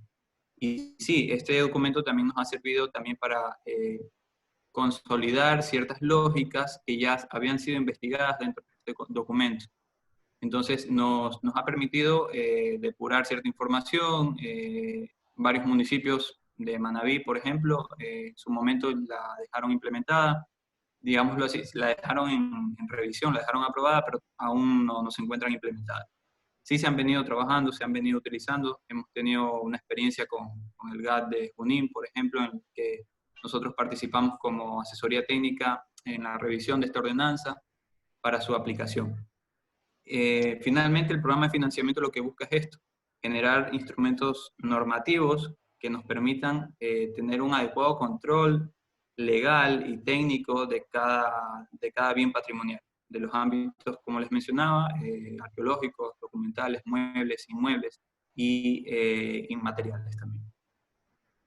Bien, tenemos saludos también para los expositores desde México. Gerardo Martín felicita con las excelentes participaciones a nivel de las conferencias. También tenemos saludos desde Perú. Nos felicitan también desde Ibarra, excelente iniciativa del webinar y toda la reactivación cultural después de la pandemia. Saludos a los expositores del GAT 24 de mayo, excelente información impartida. Tenemos otras preguntas justamente de Perú. ¿Qué tan complicado se hace cruzar esta línea de ser gestor patrimonial sin dejar de tener esa visión arqueológica como un arqueólogo de profesión? Bueno, esa me imagino que es para mí. Sí. A ver, el tema es que uno tiene una formación académica que dice que uno es arqueólogo. Uno tiene un título que dice usted es arqueólogo. Pero en la universidad nadie te enseña cómo va a ser ejercer esa profesión en la práctica. Entonces, claro, la ciencia, la formación, la capacidad teórica y de observación para comprender el pasado, que eso es la arqueología, eso es lo que nos hará, digamos, investigar el pasado, que nos permitirá decir esto es chorrera, o para los compañeros que están en el Perú, esto es chimú, esto es moche, o los compañeros de México, igual con sus maravillosas culturas precolombinas. Nos permitirán explorar el pasado. Pero para poder proteger este pasado que está encapsulado en el sedimento, en la tierra, tenemos que convertirnos en gestores comunitarios y gestores culturales a la hora de relacionarnos en que este sitio arqueológico, si bien hace 500 o hace 1000 años era la capital del imperio tal, ahora se encuentra al lado de una cantera, o ahora se encuentra al lado de una ciudad que está cada día creciendo más, ahora se encuentra al lado de un botadero de basura. Entonces, mi capacidad como arqueólogo me ayuda a entender que eso era una ciudad del imperio tal, pero como gestor cultural lo que debo tomar riendas es en las políticas y en las estrategias para defender este patrimonio, para tratar, y defender no es solamente irme de lleno contra las fuerzas que le están destruyendo, porque a veces esto puede ser hasta improductivo, no va a resultar, sino en volverme un educador, en difundir. Entonces, no hay mayor contradicción, porque finalmente, si uno es arqueólogo es porque otros le enseñaron a ser arqueólogo. Entonces, nuestra misión es a su vez enseñar a los demás, sobre todo los que están relacionados a estos sitios y a estos vestigios, a aprender, ¿no es cierto? A que ellos también sean un poquito arqueólogos, así como yo me convierto en un poquito de ellos. Por ejemplo, en el caso de Picuazá, que trabajamos ahí, me he convertido también a su pensar. Comparto con ellos, como con ellos, ¿no? Son mis amigos también. Entonces, también tengo que entender su manera social y hasta espiritual de vivir. Pero ellos también van a tener, y lo están haciendo, y en estos últimos años se han convertido en casi arqueólogos ellos también. Entonces, justamente es esa balanza que no es antagonista, sino que es complementaria. El arqueólogo debe tener también una visión de protección del patrimonio, de gestión, de educación, ¿ya? Debe también ser estratégico en el sentido de que de qué te sirve tener el sitio arqueológico solo en el papel, de qué te sirve tener una investigación arqueológica y 10 años después ya no existe el sitio arqueológico. Entonces tenemos que estar comprometidos, involucrados en la gestión de la protección de nuestro patrimonio y de su empoderamiento en nuestro país y en el mundo. Bien, Juan, tengo 2 o 3 preguntas más para ti. Hay una que considero que ya la abordaste la respuesta con una pregunta similar, pero igual te la realizo para ver si estoy en lo correcto. ¿Cuál podría ser una dificultad al momento de educar a la comunidad respecto a los patrimonios del lugar en el que habitan? Bueno, hay varias dificultades. Y todos los días, o sea, no hay un manual, ¿no? No es como que te enseñan a decir, bueno, vas a solucionar todos los problemas con esto, sino que mucho es adaptación. La mayor inteligencia que uno puede tener es adaptarse a los problemas del momento. Entonces, de las problemáticas que hemos podido ver, primero es la precariedad. Nosotros tenemos sitios arqueológicos impresionantes, Y esto, por ejemplo, recientemente fui al Perú, que tienen un patrimonio arqueológico que es impresionante, pero muchas veces está ligado a altos niveles de pobreza. Y lo mismo pasa en el Ecuador. O sea, en general es un problema de América Latina. Nosotros podemos tener maravillosas cosas, que hace 1000 años, como les digo, eran los templos del sol, de la luna, y que maravilloso. Pero al lado tenemos favelas, o al lado tenemos unas problemáticas de litigios de tierra, ¿ya? Entonces, además de investigar, porque eso es la profesión que elegimos, sí tenemos que, si al menos estamos comprometidos, porque eso es importante, o sea, la ética nuevamente juega ahí, tenemos que identificar estas problemáticas, tenemos que ir a la raíz. El problema no está el apellido tal, sino cómo este grupo de personas que son los conflictivos en tal caso existen, por qué existen, cuáles son las coyunturas. Hay toda una rama de arqueología comunitaria que es justamente a raíz de programas de investigación arqueológica, también mitigar las problemáticas que destruyen o afectan ese mismo patrimonio. En el caso de Colombia, por ejemplo, con el conflicto armado, se ha hecho un montón de trabajo en sitios arqueológicos de mediación. Hay otros espacios donde hay tanta pobreza que las investigaciones arqueológicas lo que han traído son escuelas o hasta un centro médico, porque las investigaciones arqueológicas, al menos de grandes universidades, grandes fundaciones, sí traen recursos también.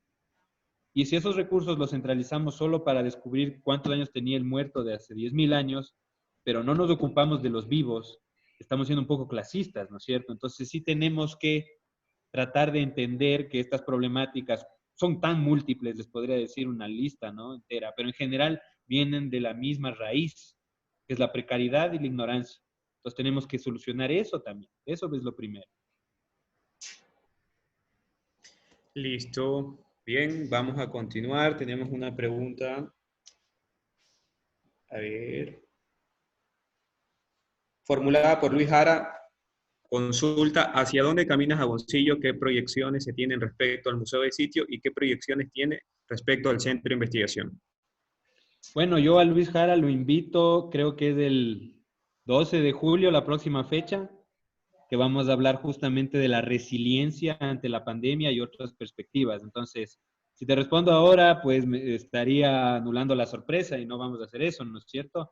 Entonces, más bien les invito a que sigan conectada a esta gran convocatoria de webinarios que está haciendo la Fundación Cultural Clave con el INPC, porque justamente el próximo webinario de aquí a varias semanas trataremos de cómo los museos y la gestión del patrimonio en general nos tenemos que reinventar, nuevas estrategias y además volver igualmente a una modalidad de pensamiento un poco más ancestral, porque la modernidad nos ha hecho bastante daño en cierto sentido, ¿no es cierto? Entonces, bueno, no les voy a arruinar la sorpresa, pero eso, para la próxima. Bien, tenemos un par de preguntas más. Alejo Villa saluda desde Quito, excelente información impartida y consulta si se ha realizado algún estudio de capacidad de carga turística en el Cerro de Hojas Jaboncillo. En su momento se lo hizo al principio. El Cerro de Hojas Jaboncillo fue activado en el 2010. Ya se comenzó construyendo un museo de sitio y claro, se hicieron estudios de modelo de gestión y capacidad de carga, pero preliminares, porque eran teóricos, o sea, eran antes de.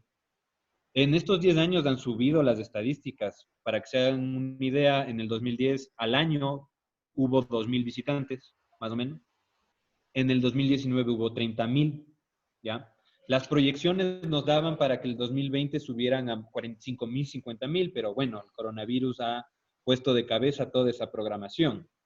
Entonces, sí se están pensando hacer, por supuesto, porque a más gente, más se patean los, digamos, más se camina, entonces los suelos arqueológicos también están afectados, más basura puede haber, porque no todos los turistas necesariamente son los mejores ciudadanos del mundo, y más abres áreas, pues si vas a tener más gente, más áreas se abren. Miren lo que ha pasado con Machu Picchu recientemente, o sea, tuvieron, a raíz del coronavirus que se postergó, tuvieron que hacer actividades de restauración porque empezaban a ceder ciertos andenes y ciertos muros, y hubo problemas hasta con la policía porque hubo gente sucia.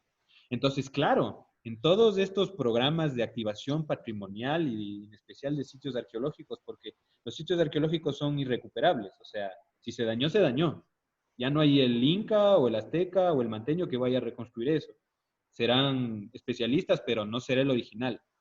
Entonces, claro, siempre tenemos que tener eso y esperaría yo, ahora que el turismo está un poco a la baja, estaremos más concentrados en temas de bioseguridad, de virtualidad y de temas de sostenibilidad, pero a futuro, si ya empezamos a ver que se retoman actividades masivas de turismo, porque Hojas Jamoncillo está ligado también a su provincia. Si Manabí empieza a generar turismo masivo, y a su vez Puerto Viejo y a su vez Manta, pues evidentemente llegarán esos turistas a Jamoncillo y tendremos que tener los estudios del caso. Así que muy buena pregunta y la tomamos en cuenta, por supuesto.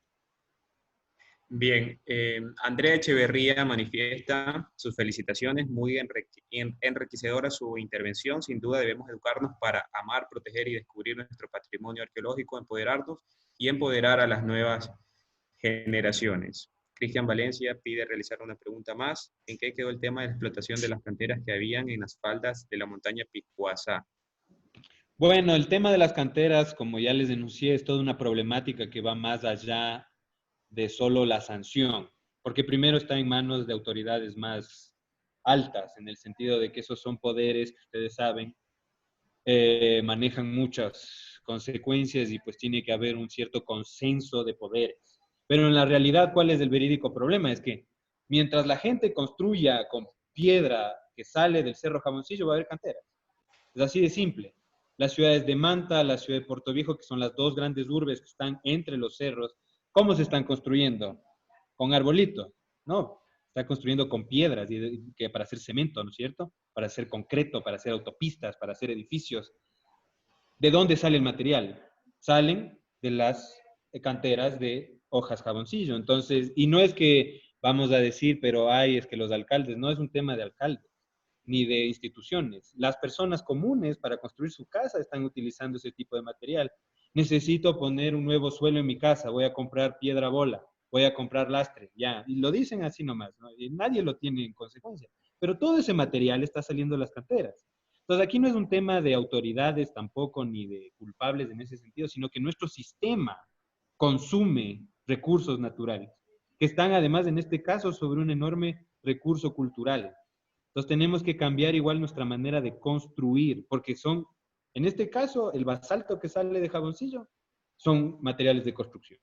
Si nosotros empezamos también a innovar en nuevos materiales de construcción, o al menos en ciertos límites, como se pensó en algún momento los límites de CO2 para ciertas empresas, ¿no es cierto? Tenemos que tener políticas no solo del tema patrimonial, sino de cuáles son las economías que están ejerciendo presión sobre los recursos patrimoniales. Ya en este caso es la construcción. Pero tampoco vamos a dejar sin empleo a todas las personas que están en esto, o sea, hay que encontrar los equilibrios. Entonces ahí justamente es donde vienen las nuevas economías, las nuevas oportunidades, en este caso, por ejemplo, el turismo. Si las mismas personas que trabajan como choferes en las volquetas o como en la extracción de canteras, si ellos decidieran más bien ir hacia el turismo, por ejemplo, o ir hacia estrategias de economía sostenible, tendrían empleo y tenemos que trabajar eso y podríamos estar mitigando la afectación.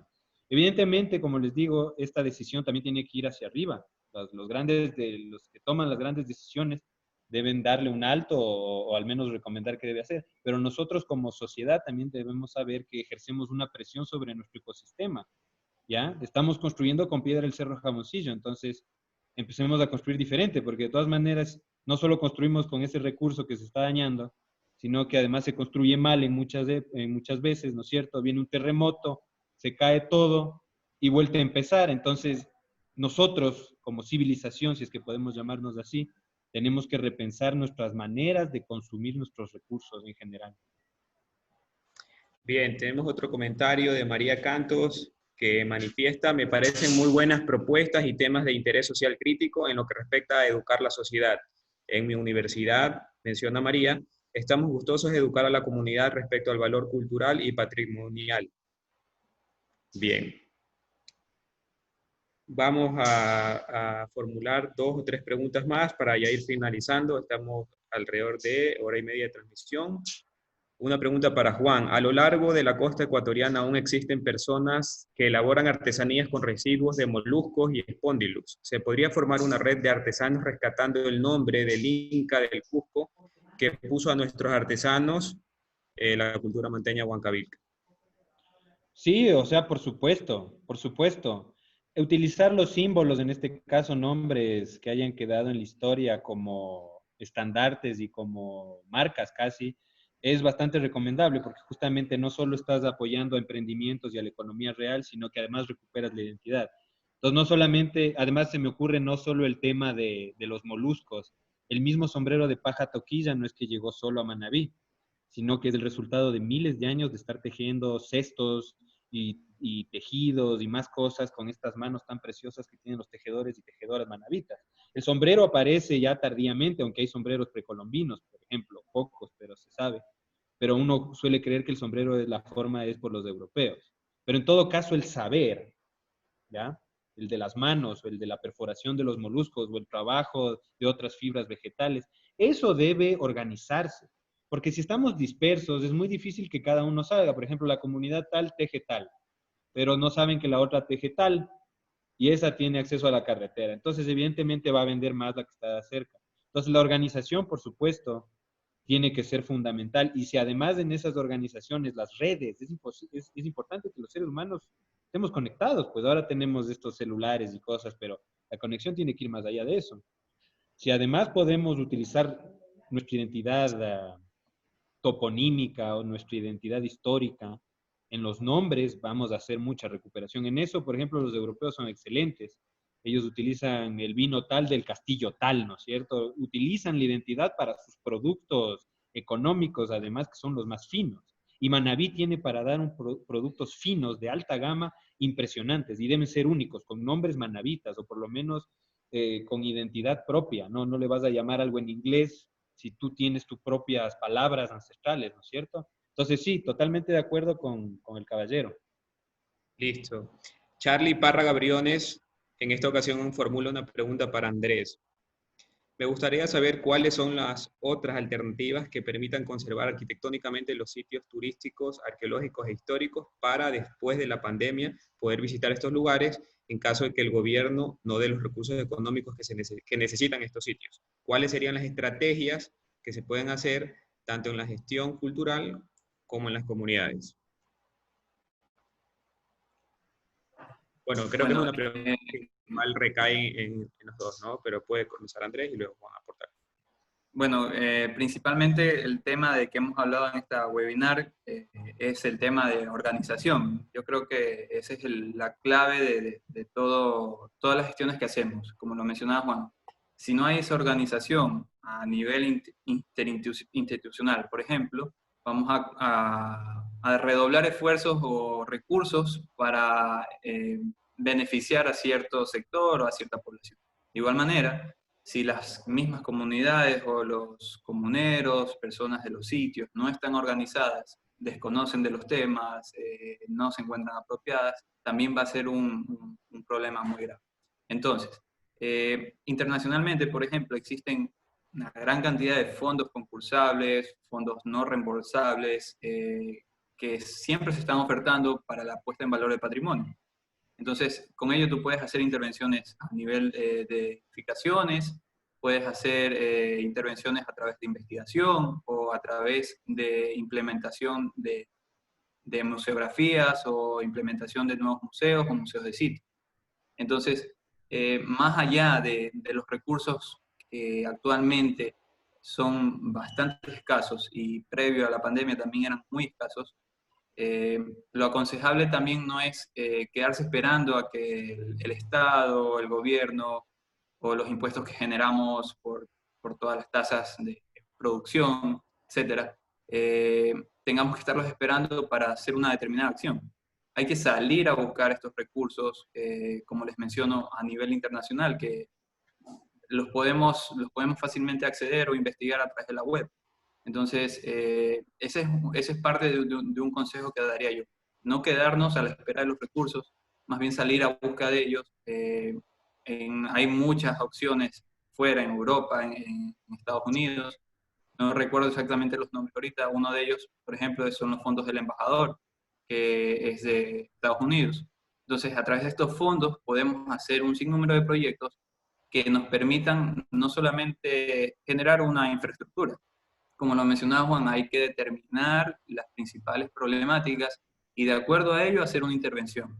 Pero eso lo vamos a hacer una vez que podamos acceder al sitio, conocer a las personas y estar inmiscuidos éticamente, como también lo menciona Juan, éticamente, en hacer las cosas bien, en proponer soluciones que sean sustentables, sostenibles, y que finalmente la comunidad sea quien al final del día consolide todo esto y lo maneje y lo ponga en buen uso y buen recaudo. Bien, Mayalesa Sacoto expresa sus saludos al arquitecto Andrés Rivera. Tenemos otra pregunta que considero que es para Juan Gijón. ¿Cómo van superando la presión urbanística, entre paréntesis, construcciones, no solo desde el sector privado, también desde lo estatal para proteger los polígonos de protección de áreas arqueológicas? ¿Han habido procesos de generación de ordenanzas, aliados institucionales o departamentales? Muy buena pregunta, y esa es la que yo mismo me hago con todos los municipios siempre. Espero que me estén escuchando. Las ciudades se desarrollan, se amplían, no necesariamente de manera ordenada, ¿no es cierto? Causan afectaciones ambientales. Entonces, justamente desde la gestión de la arqueología, lo que tenemos que hacer es delimitar esos espacios, ¿no? Lo primero que se hace es llegar, diagnosticar la sensibilidad arqueológica del caso y, bueno, de ser necesario hacer las excavaciones y tal. Pero lo importante es justamente programar esta defensa jurídica que son los polígonos de protección. Por ejemplo, en el caso de Jaboncillo, nuevamente, ¿no? El actual polígono tiene 3.500 hectáreas, pero las investigaciones que hemos realizado con LIDAR, con la tecnología esta revolucionaria, nos ha permitido observar que se trata de un complejo de 7.000 hectáreas. Ok, esto implicaría una ampliación del polígono, ¿no es cierto? Pero ¿de qué nos sirve tener un polígono tan grande si es indefendible? ¿De qué me sirve tener un polígono de 7.000 hectáreas que no puedo defender? Entonces, nuestra gestión ha realizado que es mejor tener varios polígonos y que estén cada uno dentro de sus cantones. En el caso del Ecuador funcionamos con provincias, cantones, municipios, ¿cierto? Y tenemos que estar manos en las manos. Entonces, vamos a pasar en el caso de Jaboncillo, nuevamente, de un polígono de 3.000 hectáreas a 14 polígonos que hacen los 7.000.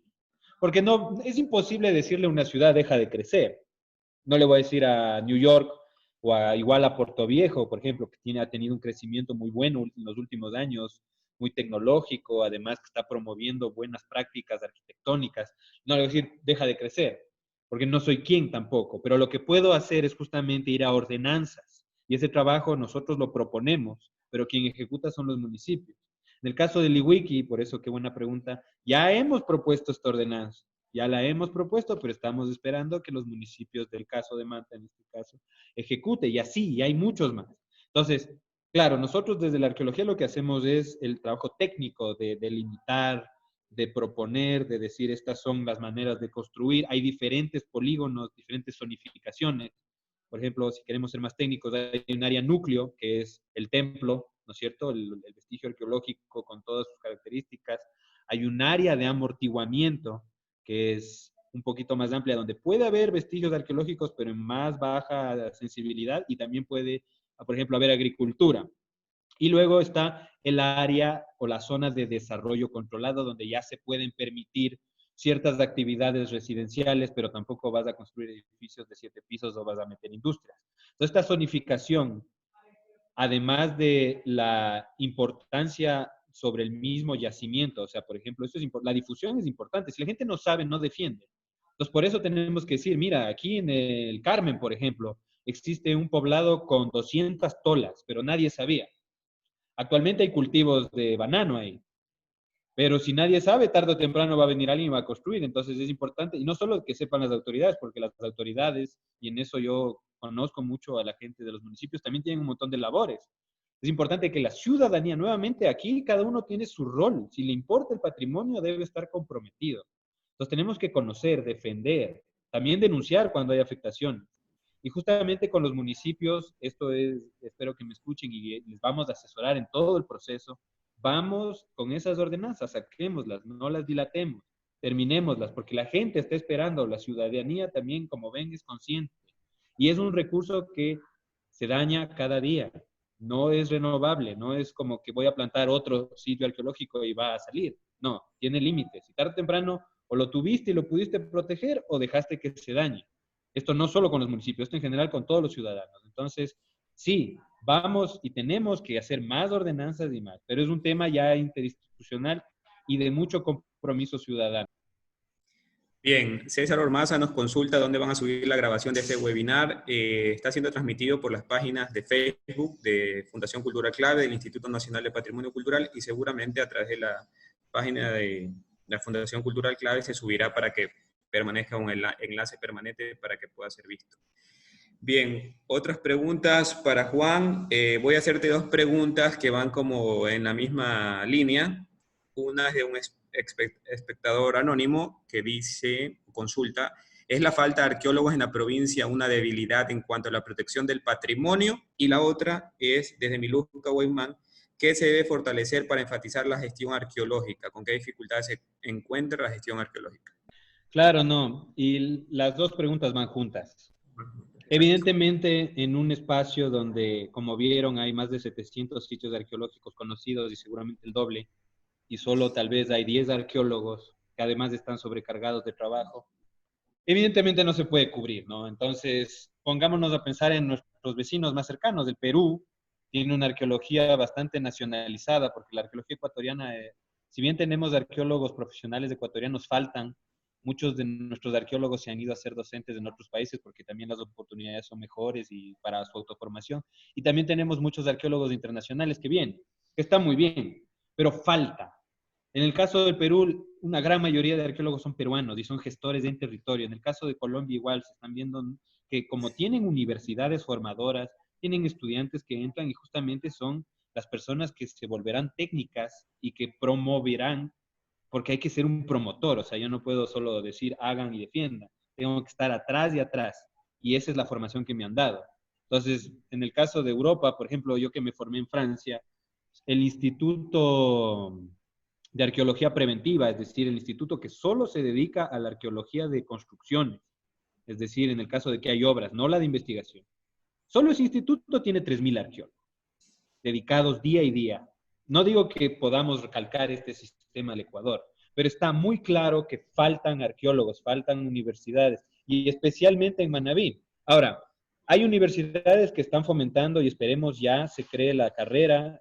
Justamente estamos siempre enlazados con estas universidades para asesorarles y en tal caso igual ayudarles a armar estas carreras y abrir los espacios. Por ejemplo, nuevamente Jaboncillo puede ser la escuela de campo perfecta para todos los arqueólogos que quieran formarse en Manabí. Tiene todo el espacio, todas las coyunturas, todas las instalaciones, infraestructuras para que podamos recibir estudiantes.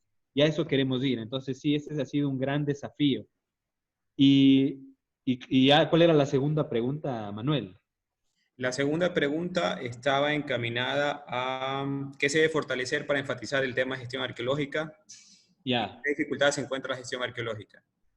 entonces sí, bueno, la falta de personal, sí deberíamos ir a que, al menos en ciertos cantones, y esto a nivel municipal, que saben que tienen una alta densidad arqueológica, contraten arqueólogos municipales. Manta, por ejemplo. La ciudad de Manta está sobre Jocay, que era una ciudad gigantesca. Puerto Viejo igual. Todo lo que es Puerto López, ¿no? Salango, Agua Blanca. Estos ciertos cantones sí podrían, espero yo, eso es algo que me gustaría personalmente, que contraten arqueólogos y que podamos trabajar con eso. Asimismo, las universidades formar y que los docentes también, yo sé que están a full los que hay actualmente, pero si empieza a haber más arqueólogos docentes, también nos unamos en esta red. Entonces, los desafíos son varios, ¿no? Como les digo, hay que todavía educar bastante, no solo a las comunidades, la educación es para todos, desde el más bajo hasta la autoridad más alta, todos debemos educar, primero. Tenemos que formarnos más y tenemos que habilitar más espacios para que esta masa de arqueólogos que se formen lleguen a tener empleo. Porque si tenemos de repente lo mismo, eso pasa nuevamente en Francia, donde claro, hay, digamos, 12.000 arqueólogos trabajando, pero los que se están formando, ¿dónde encuentran trabajo? Entonces,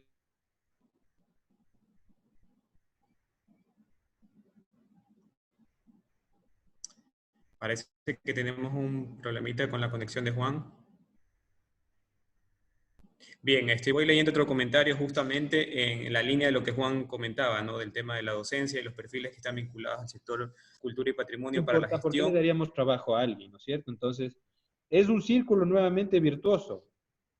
Tenemos que estar empoderados y tenemos que presionar a todos nosotros quienes hacemos el patrimonio para que nos mejoremos siempre.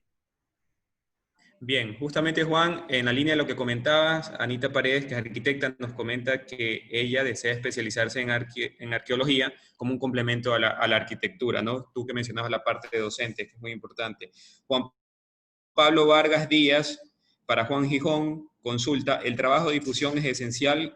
¿Cómo lograr generar programas sólidos? Esta sería la penúltima pregunta, luego una última y con eso sí finalizamos, ya, porque estamos casi a 2 horas de transmisión. Listo, bueno, la difusión es fundamental, ¿no? Si la arqueología se queda entre arqueólogos, poco hacemos. Entonces, no diría que debemos vulgarizar la arqueología, porque es un término medio peyorativo, pero sí debemos destecnificar, en el sentido de que volverlo didáctico. Como todo aprendizaje, tiene que ser divertido, tiene que ser emocional, porque es lo que mejor se queda en nuestra memoria, así funcionamos los seres humanos. Entonces, podemos tener programas institucionales y altamente técnicos, por ejemplo, para formar a los municipios, formar universidades, pero tenemos que también ser muy humanistas. Tenemos que ir hacia nuestros niños, que son el futuro, y hacerles entender que ser arqueólogo es una diversión. Estar en una caja de tierra descubriendo vasijas, ¿qué más divertido? Y eso no puede quedar solo en palabras. Entonces, por ejemplo, en nuestro parque arqueológico, si algo nos sirvió bastante fue implementar un arqueódromo, que es justamente este espacio donde los niños pueden simular durante un día, y no solo los niños, porque los papás también se ponen a jugar, y los abuelitos también, a ser arqueólogos, a divertirse. Pero bueno, eso antes del coronavirus.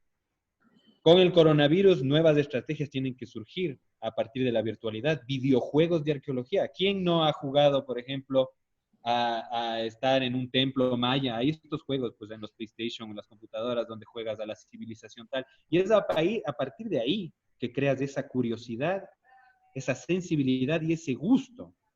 Entonces, toda profesión, la arquitectura, la sociología, las matemáticas, si no son divertidas o si no las hacemos didácticas, lúdicas, pedagógicas, no vamos a formar a gente que tenga ese gusto y que pueda trascender, sino que formaremos gente igual, si damos una educación mediocre, formaremos mediocres. Tenemos que ir hacia una educación que estimule justamente el gusto de nuestras profesiones. Y la arqueología en especial es una profesión bastante bonita, porque además es de aventura, pero también es intelectual y al mismo tiempo conoces gente y al mismo tiempo tienes hasta conexiones espirituales.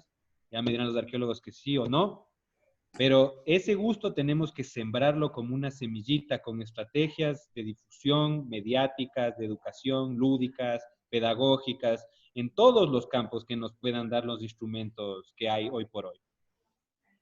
Bien, Juan, y la última pregunta, como lo había ya prometido, felicitan, excelente participación la de Juan, consultan sobre los objetos arqueológicos afectados por el terremoto en la provincia de Manabí. ¿Existen protocolos para que sean devueltos después de esta situación que se vivió acá en la provincia de Manabí? Bueno, lo primero que hay que reparar son los repositorios, es decir, los museos deben estar en óptimas condiciones para su devuelta. Sé que sí hay unos protocolos que habría que revisar con más atención, pero lo primero es que los museos tienen que estar habilitados. El Museo de Bahía, por ejemplo, todavía está en su fase de reparación y de readecuación, porque, por ejemplo, en Jaboncillo tenemos actualmente unas 30.000 ítems, no por decir piezas, sino diferentes cosas. Pero las reservas tarde o temprano se llenan. Recientemente ampliamos nuestra reserva, pero no podemos tener todas las colecciones de Manabí. Tarde o temprano vamos a colapsar y no va a haber más espacio y estas cosas siguen apareciendo. Entonces, justamente uno de los programas que se los mostramos fue este tema de los museos de sitio en las comunidades, para que no todo se centralice, porque el terremoto fue algo que sucedió, pero nada quita que vuelva a suceder de aquí a 20 años, o vengan inundaciones y se lleve un museo. Y nuevamente nos encontramos en una situación en donde, ¿qué hacemos con esto? A la basura no vamos a botar. Entonces, la idea es que justamente las piezas arqueológicas dejen de salir. Primero eso. Como arqueólogo yo les digo que entre más arqueología se quede bajo de la tierra, mejor. Porque ¿qué hacemos cuando sale? No es solo la pieza bonita, es cantidades y cantidades de fragmentos, cantidades y cantidades de huesos, y eso no necesariamente se muestra en los museos, están en las reservas. Entonces, parte de estas indicaciones es, primero tenemos que tener los espacios reales edificados, que deben estar nuevamente y construir más. Y no necesariamente en las grandes ciudades, porque ya existen los grandes museos de las grandes ciudades, sino empezar a construir estos museos de sitio, pero que no son solo exposición, deben tener sus salas de reserva técnica mínimas para conservar estas colecciones. Segundo, no sacar objetos arqueológicos por sacar. Ahora hay más instrumentos tecnológicos, como ya lo vieron, que nos permiten visualizar nuestro pasado sin sacar un gramo de tierra. No digo que no debamos hacerlo, pero tenemos que priorizar qué sacar y qué no sacar por sacar, ¿no? Y tercero, pues las políticas de repatriación. Es importante ahí nuevamente que las comunidades exijan y implementen estos espacios, pero tienen que, si yo tengo ya mi cajita, que es mi museo, pero tengo que hacer la relación identitaria con mi pasado y exigir que me devuelvan y presionar y justificar el por qué yo sí puedo conservar, porque no es porque pido que ya me van a dar, tengo que demostrar que van a estar en las mejores condiciones. Entonces, nuevamente, como ven, todo es integral, pero depende igual de nuestro compromiso. Bien, con esta respuesta final de Juan, cerramos la ronda de preguntas. Agradecemos de manera muy especial a nuestros conferencistas, a Andrés Rivera, de la Unidad de Control Técnico de la Dirección Técnica Zonal 4, y a Juan Gijón Porras, director del Centro de Investigación e Interpretación Zonal del INPC. Bien, queremos hacerles, antes de finalizar, unos anuncios. El día jueves 11 de junio continuaremos con este webinario con 2 participaciones internacionales. Desde Perú estará Henry Wilches con el tema afectaciones o acciones más bien ante la pandemia en las bibliotecas y cómo convivir en estos establecimientos. Y también estará Henry Cárcamo de Honduras abordando el tema de cómo se confecciona una candidatura para optar a Patrimonio Mundial. Temas muy interesantes. Queremos agradecer también a la Fundación Cultural Clave en nombre de su presidenta, arquitecta Natacha Macías, y a todo el equipo que han estado facilitando los temas logísticos, tecnológicos de la plataforma y sobre todo también apoyándonos con los temas de las preguntas que se han estado formulando a través de redes sociales y a través del chat propio de la transmisión en Zoom. Una vez más, gracias a los compañeros que han estado en las conferencias, a las autoridades del Instituto Nacional de Patrimonio Cultural, y pues esperamos compartir con ustedes las próximas jornadas que se van realizando en este webinario. Hemos tenido una destacada participación a nivel internacional también. Hemos tenido gente de México, hemos tenido gente de Perú, hemos tenido gente de Colombia, a nivel de inscritos también de varios países, de España. Entonces eso es muy placentero. Bien, nos despedimos. Y los invitamos nuevamente por redes sociales a estar compartiéndose los enlaces de las nuevas conferencias. Gracias a todos por asistir.